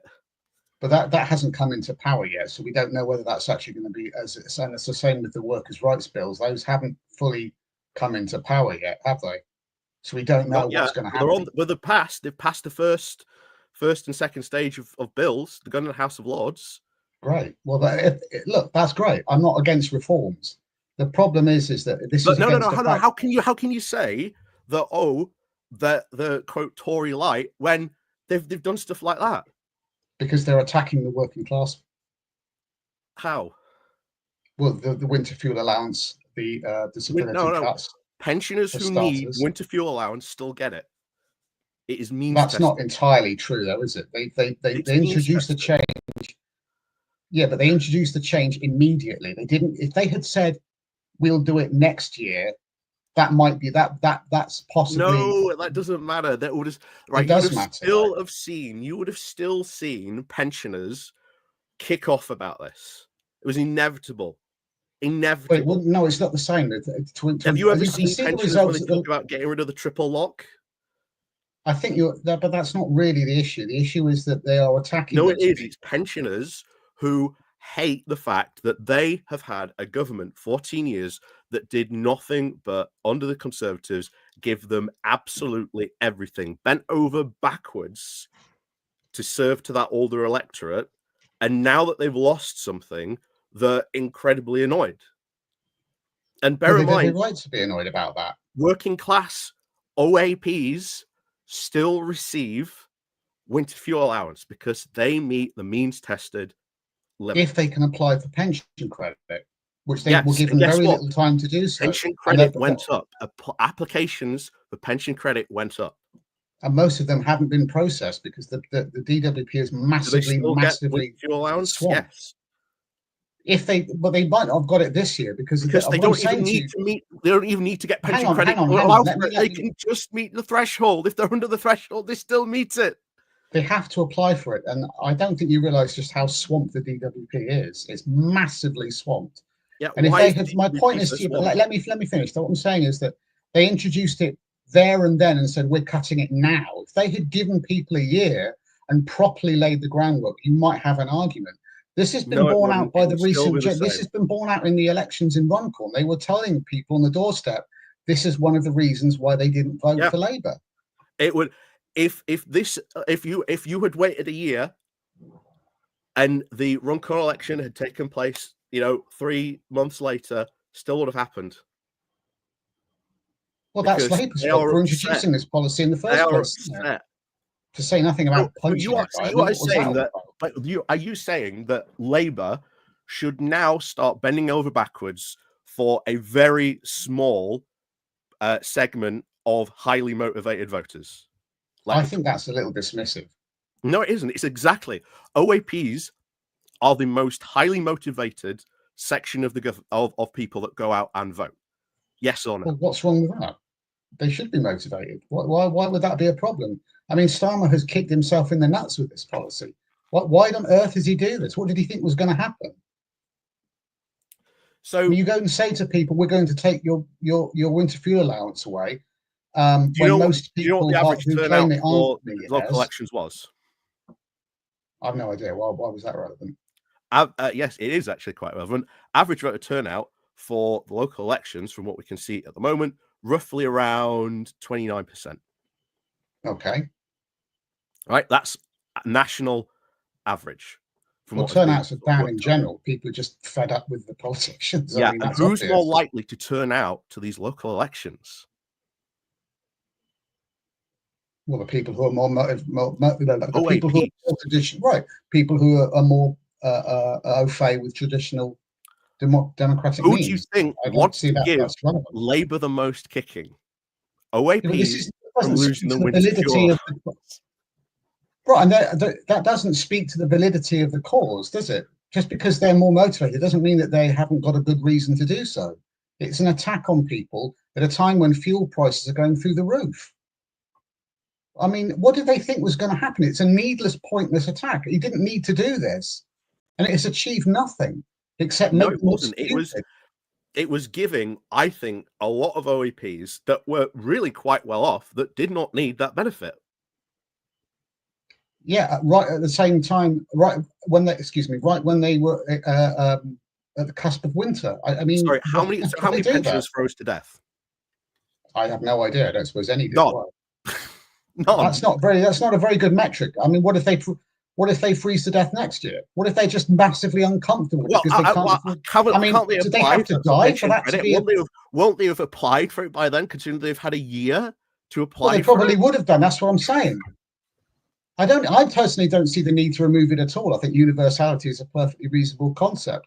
I think the benefits outweigh the fact that maybe a small percentage of them are not in need of it. I think the universality is far more important. But those who need it still get it. But whether or not they had to apply for pension credit.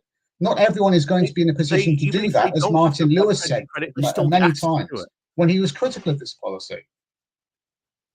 But they still get access to it. This is it. Even if they do, as long as they are under that threshold, they still gain access to it. Yes, but they have to go through this extra hassle of applying. And I'm telling you that the DWP was not up to it. Most of the people claiming did not get it in time. I mean, that's not a good look. This is a massively self-inflicted wound. If you want to make an argument for means testing, you don't do it 5 minutes before you impose the policy on the cusp of winter. Like, you win the general election, the next thing you know, it's winter, and we're cutting your winter fuel allowance. People's energy bills have gone up through the roof. I mean, this is indefensible. What is the point of this? Because it needed to be cut. Because it was costing a lot of money. We've saved a lot of money by making it means tested. To tax the rich. I agree. Why not? Good. Well, I agree with you. We both agree that taxing the rich is essential. It's not just the winter fuel allowance, is it? Though I mean, that was the first example. We don't need to go on about that all the time. That's one thing. The disability cuts, for example, the attacks on trans people. I mean, what is Wes Streeting doing? He's now talking about he's got some sympathies towards conversion therapy. What is going on? I don't know. It's done. It is done. I think Wes Streeting, even though, bear in mind, he has brought down NHS waiting lists. What's the mechanism that he's used to bring them down? 6 months in, he's put money into the NHS. He's enabled more doctors, more nurses to be able to operate on the front line. He's getting rid of NHS England. I think that's something that needs to be got rid of. That's something the Tories put in a long time ago that needs to be got rid of. Well, I'm all for reducing waiting times. Obviously, I'm not saying that Labour haven't done anything. So here's the thing I'm getting at, and I want to, because I've said this as well. There's no such thing as a perfect government. I don't think this government is perfect, but I tell you now, they've done a heck of a lot that is good that the Tories would have never have touched with a barge pole. To say that they are just, quote, red Tories, I think is false. I think it's steps of false dichotomy of what they're actually doing. But they're not really doing anything for the working class. These things are just reforms. This is the fundamental problem I have, is we need to have a proper working class formation that is built across communities. How do you do that? You campaign for it. You build in communities. You build in workplaces. So, are you a member of the Labour trade Party? unions? I'm not a member of the Labour Party now. Why not? Because I don't think the Labour Party represents my interests. So, if you were in the Labour Party, you could advocate within the Labour Party for those potential interests. Yes, there are many. There are socialist formations within the Labour Party. I think Workers' Liberty do very good work, for example. So why are you not a member of them and joining them and help push for that? Because I don't think that's going to happen through Labour. I think Labour are a lost cause. So who? So you say that there's all these good formations and that they're doing good, but somehow Labour's a lost cause. Please enlighten me. I know what you're going to say next, but please do enlighten me. Who is? I'm a member of the Socialist Party. That's the party I'm a member of. Oh, good. I thought you were going to say the Greens. No, I know you have an issue with the Greens. I am not a pro-Green person. I think that they could become, it's possible, but I don't think that the Greens are going to ever really exceed where they are currently. I just don't think that the groundwork is the political climate favours them. I think they are, unfortunately, they're not a socialist proposition. In Bristol, they're pushing austerity. I know there's a lot of people on the left who do support them, and I empathise and support that entirely, but I think it's mistaken for the same reasons I don't support Labour. They are basically not they're a capitalist party. They're not interested in the working class. What you'll get at most are some what you'll get at most are some reforms. You'll get some concessions. Is that not good? And those concessions will be taken away, just as they were when the Tories took over. And if the Tories or something worse comes in, push for though. You should push. You get concessions, and then you show how good your policies are, and then you go further. So we've just got rid of, no-fault evictions. Every single housing, every single, homeless charity, all these people that are due to like push for that and lobby for better conditions for renters are all saying the next big thing they are going to ask for, that they are going to push for, is rent control. Great. And if those concessions come in, great. But there's no guarantee they will. And the point I'm trying to make is that it won't come in unless you don't push for it. Hang on. The concessions and reforms are not guarantees that will stick around. You saw what happened with Sure Start. Let me finish. You've got to let me finish because you agree that Sure Start was. Hang on. You agree that Sure Start was a good thing, yes? Yes. Right. That when the Tories took over, that got scrapped. That's the danger of reforms. All it takes, and then this is why it's so dangerous for Labour to follow this position. You've got to let me finish, mate. It's so dangerous for Labour to be pushing towards a right-wing agenda, is because they will inevitably lead to things like a reform government or a reform Tory lash-up or some kind of far-right, whatever it might be, that will just take those reforms away. That's the point of being of the position I take, is that I don't want reforms. I want a change. I want a fundamental transformation of society. That is what socialists campaign for. That is the problem with Labour and why we don't vote for them. Even when you push for that, that is still in danger of being taken away. Anything you ever pass in Parliament is in danger of being taken away. It is a fundamental principle of the British democratic system that no Parliament can tie the hands of a future Parliament. That doesn't change what I said. Yeah. You have to no. It doesn't.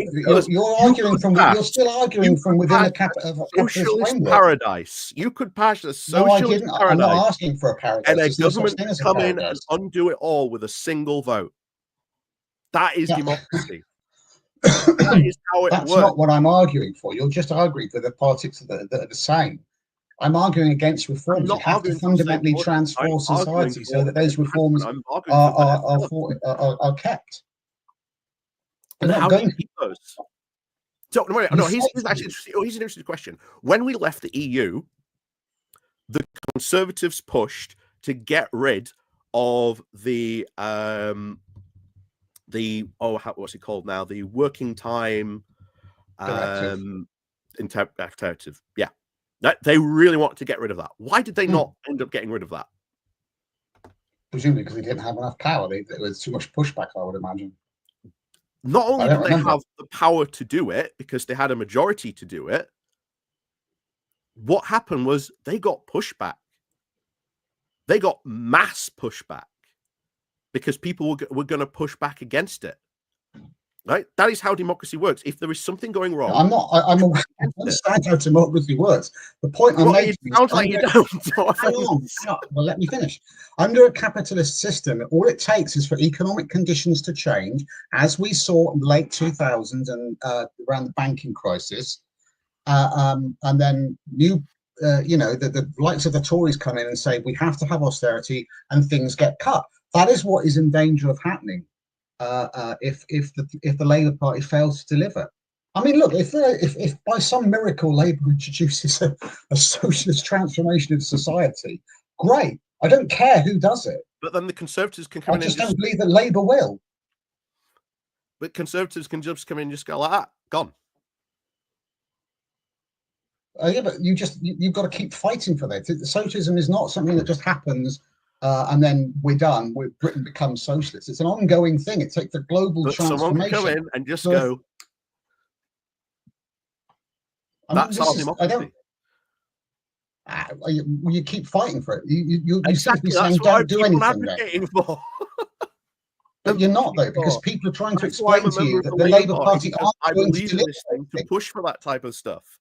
And the disagreement here, the disagreement here is that you believe for that. The disagreement here is that you believe that Labour are going to deliver on these reforms, and I'm telling you that I don't think they are.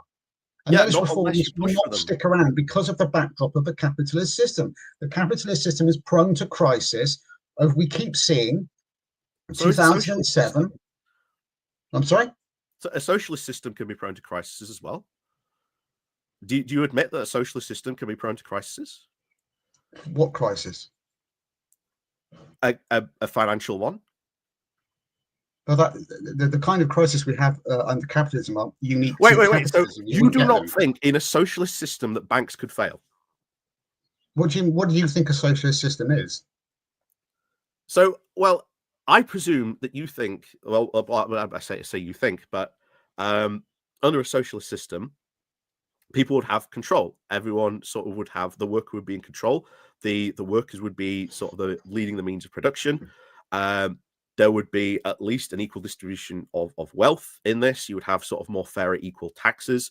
You would probably see a lot more sort of socialist programs along the lines of sort of schools, providing sort of a lot more government services along those lines. I mean, again, am I wrong? Is that sort of what we're going for?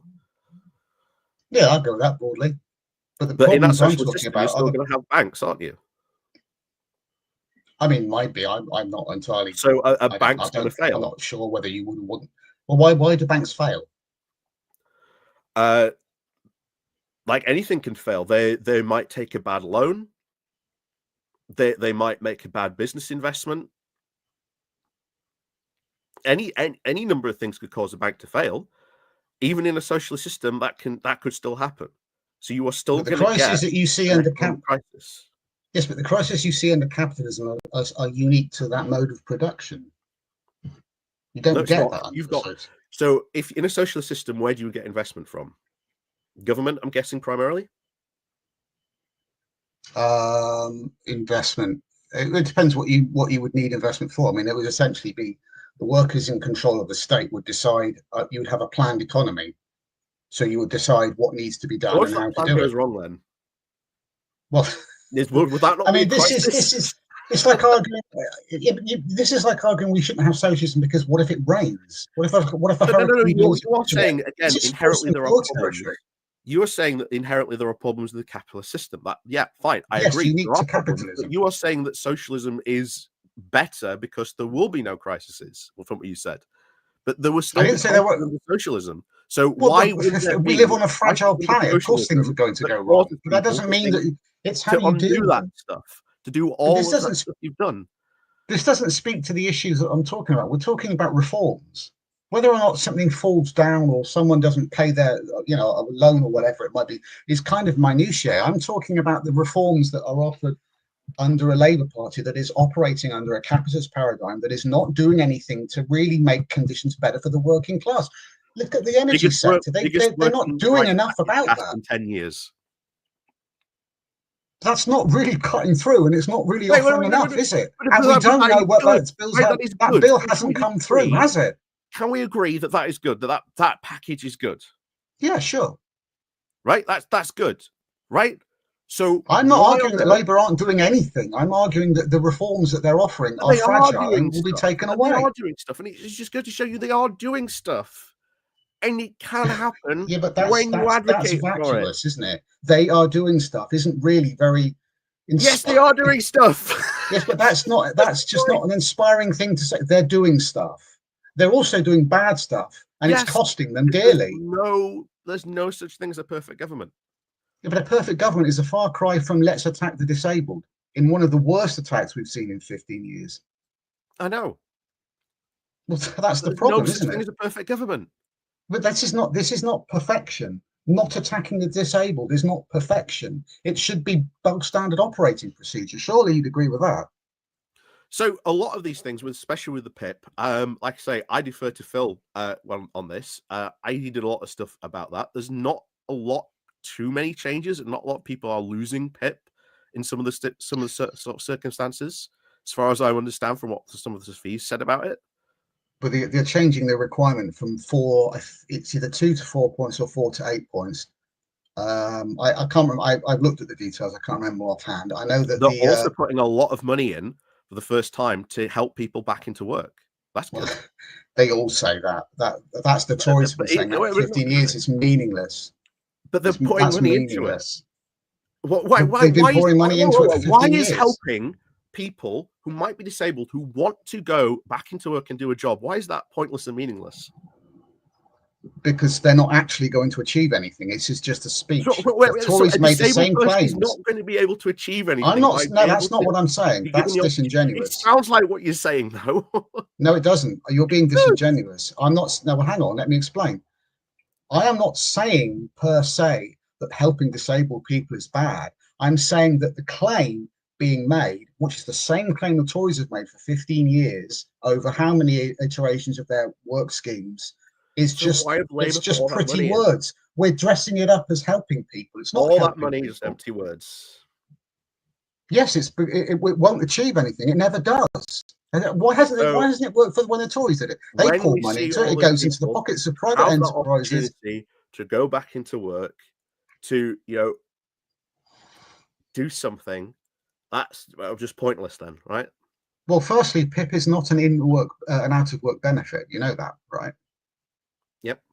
Right. So that's disingenuous to argue that they're trying to help people who aren't in work when it's in work benefit, and it's going to affect people who are in work who are going to be put out of work as a result of it. Well, they won't be if they're out of work. They can't do the job because they can't get PIP. They're not going to be in work, are they? So that's the whole point of the things that to help people get back into work so that they can, to provide that type of stuff, to provide that type of help and support. So they'll be put out of work by having their PIP cut, and then they'll be helped back into work by these schemes you think are going to happen just because they say they're going to happen? Because they've got right to try. The right to try jobs already exists. No, but they're bringing that in as an actual policy. Yeah, but it's that basically exists. You can still do that now. They're bringing it in as a policy. It doesn't matter that there's a quote right to try now. It will be a policy, like a full-on apply for everything, so you won't lose your PIP. Yes, that basically exists not in exactly the same way, but you can do that now.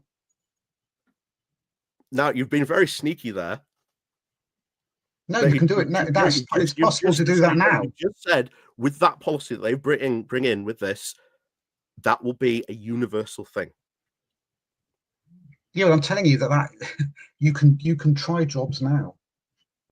It's not really, I don't know what the details of what they plan are going to be. But universally, under this new agreement, you will be able to.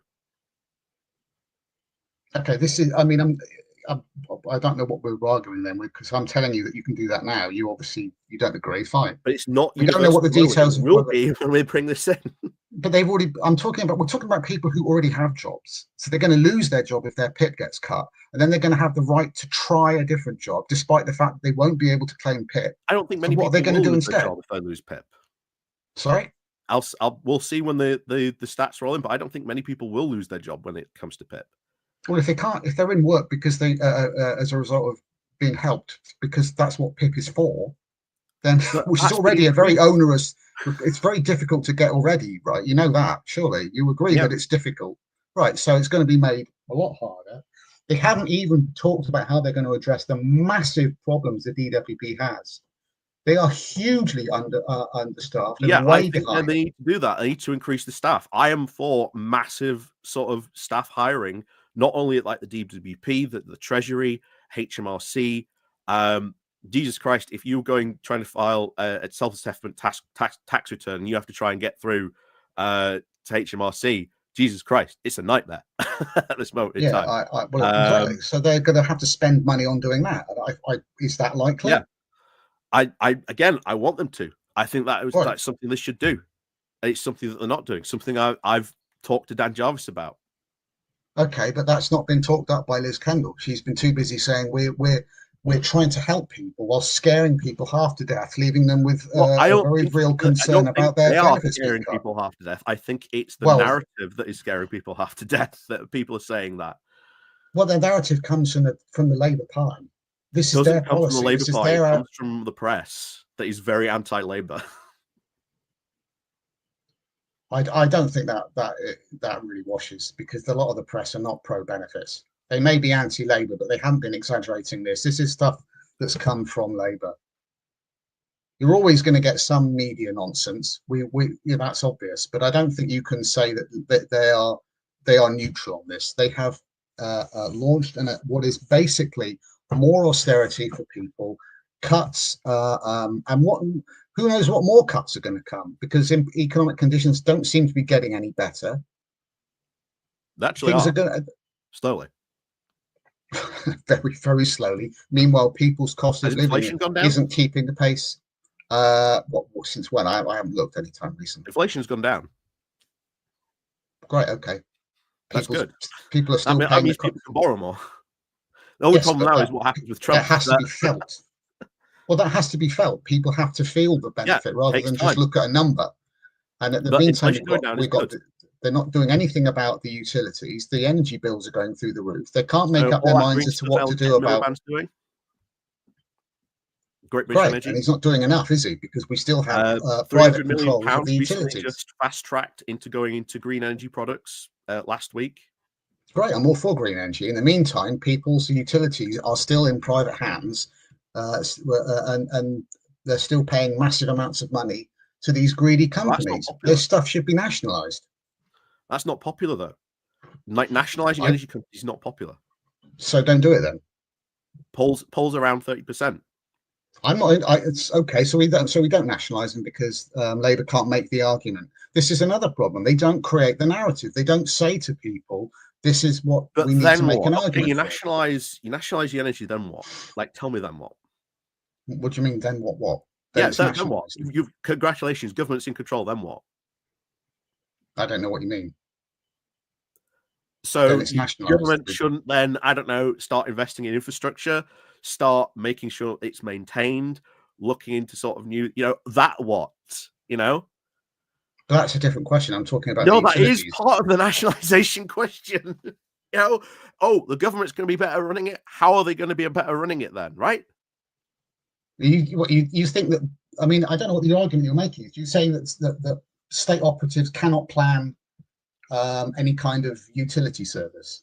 Is that what you're saying? No, they can, but there you go. When the nationalisation argument comes along, your side needs to make the argument. This is why it's going to be better. This is why it's going to be better in government hands, not in private hands. I agree. That is an argument that needs to be made, and that's an argument that. And that's why I said, okay, nationalise it. Then what? If you're asking me an operational procedure, I'm not. I don't. But that I don't should work in that be industry. That's not a what question is for the me next to thing you answer. should be able to say and answer. Like, for example, we are You seeing plan it. Labour is You, renationalising rail at the moment, right? By the end of what this does that have? government, rail will be renationalised, right?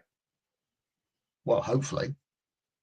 So the plan going forward now is to have a big integrated rail network assessment to find out when new lines can be built to help improve services and also to help try to bring down ticketing prices, because the big But that's an problem in operational question railways for people is who are different ticketing that goes around all over the place. They are trying to bring into a one ticketing system. If they can do that, that will reduce rail prices by a whole heck great. of a lot. That's not. That's And an that is what you operational should issue. be saying when people go, "Oh, you're going to nationalize it, then what?" That's what you should be saying. Well, that isn't. I mean, I don't. I am not specifically an expert on how energy companies But are you run. should be able to. Many. You should be able to say some stuff, surely. Like, Well, you you plan it. could you could This have is a even just said, minutia "Oh, well, question. the government's going No, to this sort is of, invest disingenuous. This is in a minutia question. It's like saying because I can't describe how the specifics of a nationalized infrastructure will work, we shouldn't I'm have not one. asking to go That's into not. That's specifics. dishonest. That's I didn't intellectually ask you to go dishonest. into specifics. I just said you could have even just said, the government is going to invest in infrastructure. Well, why do I need to specifically say that? Because you should, because you are making the case that the government is going to be better running a nationalized energy system.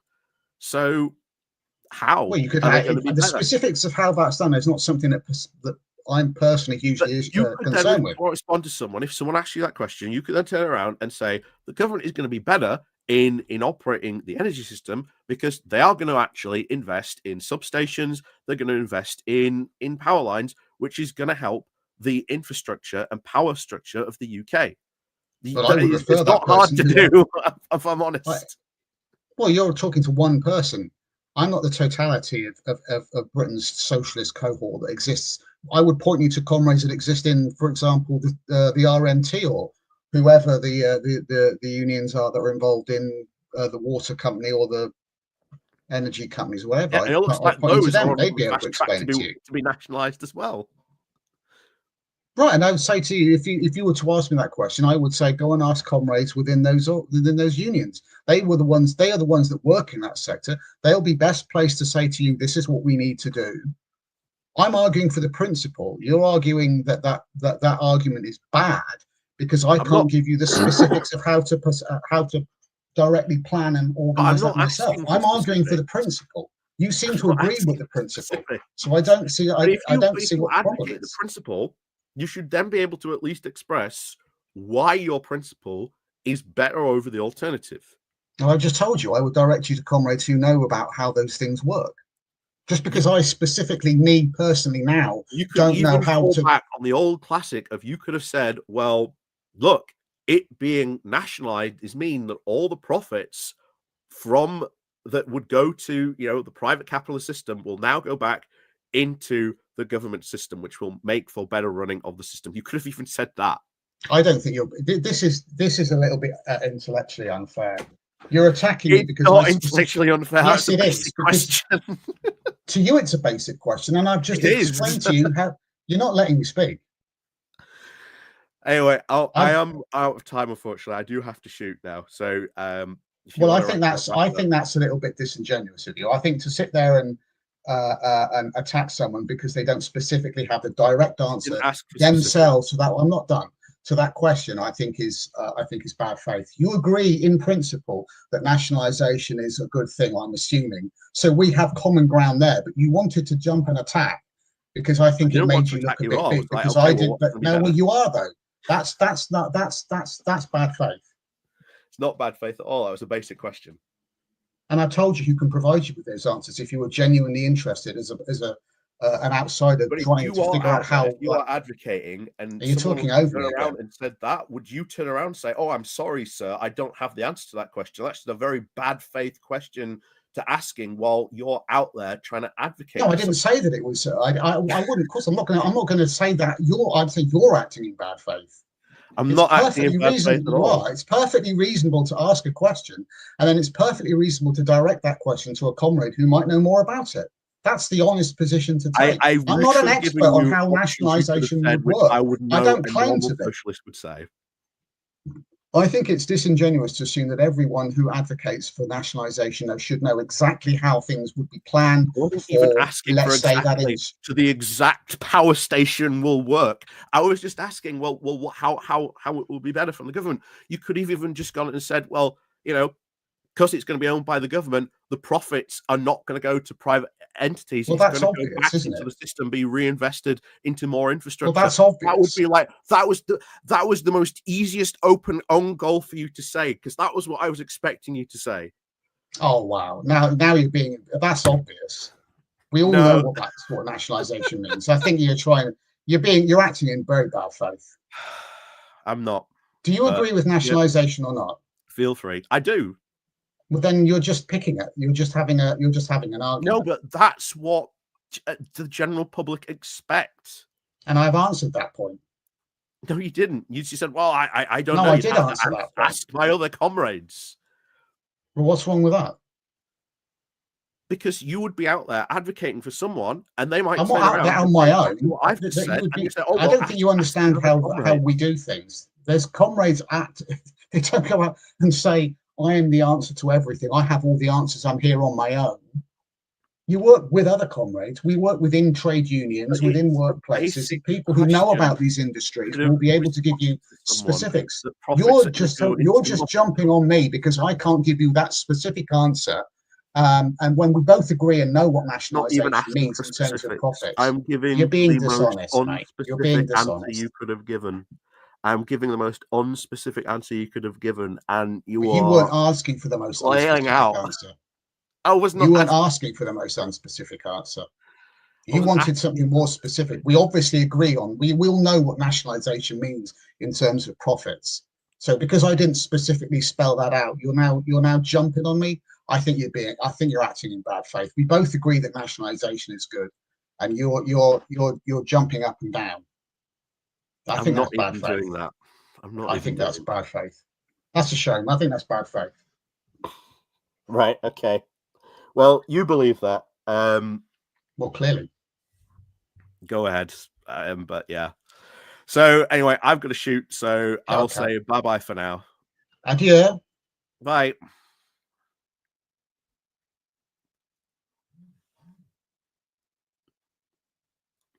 All I asked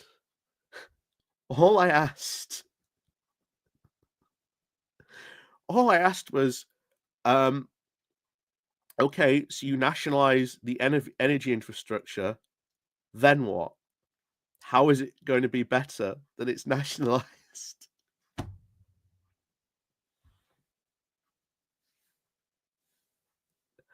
And that's disingenuous, and that's bad faith to ask that question.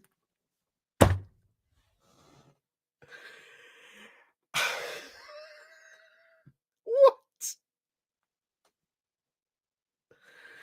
It's bad faith to ask questions, people.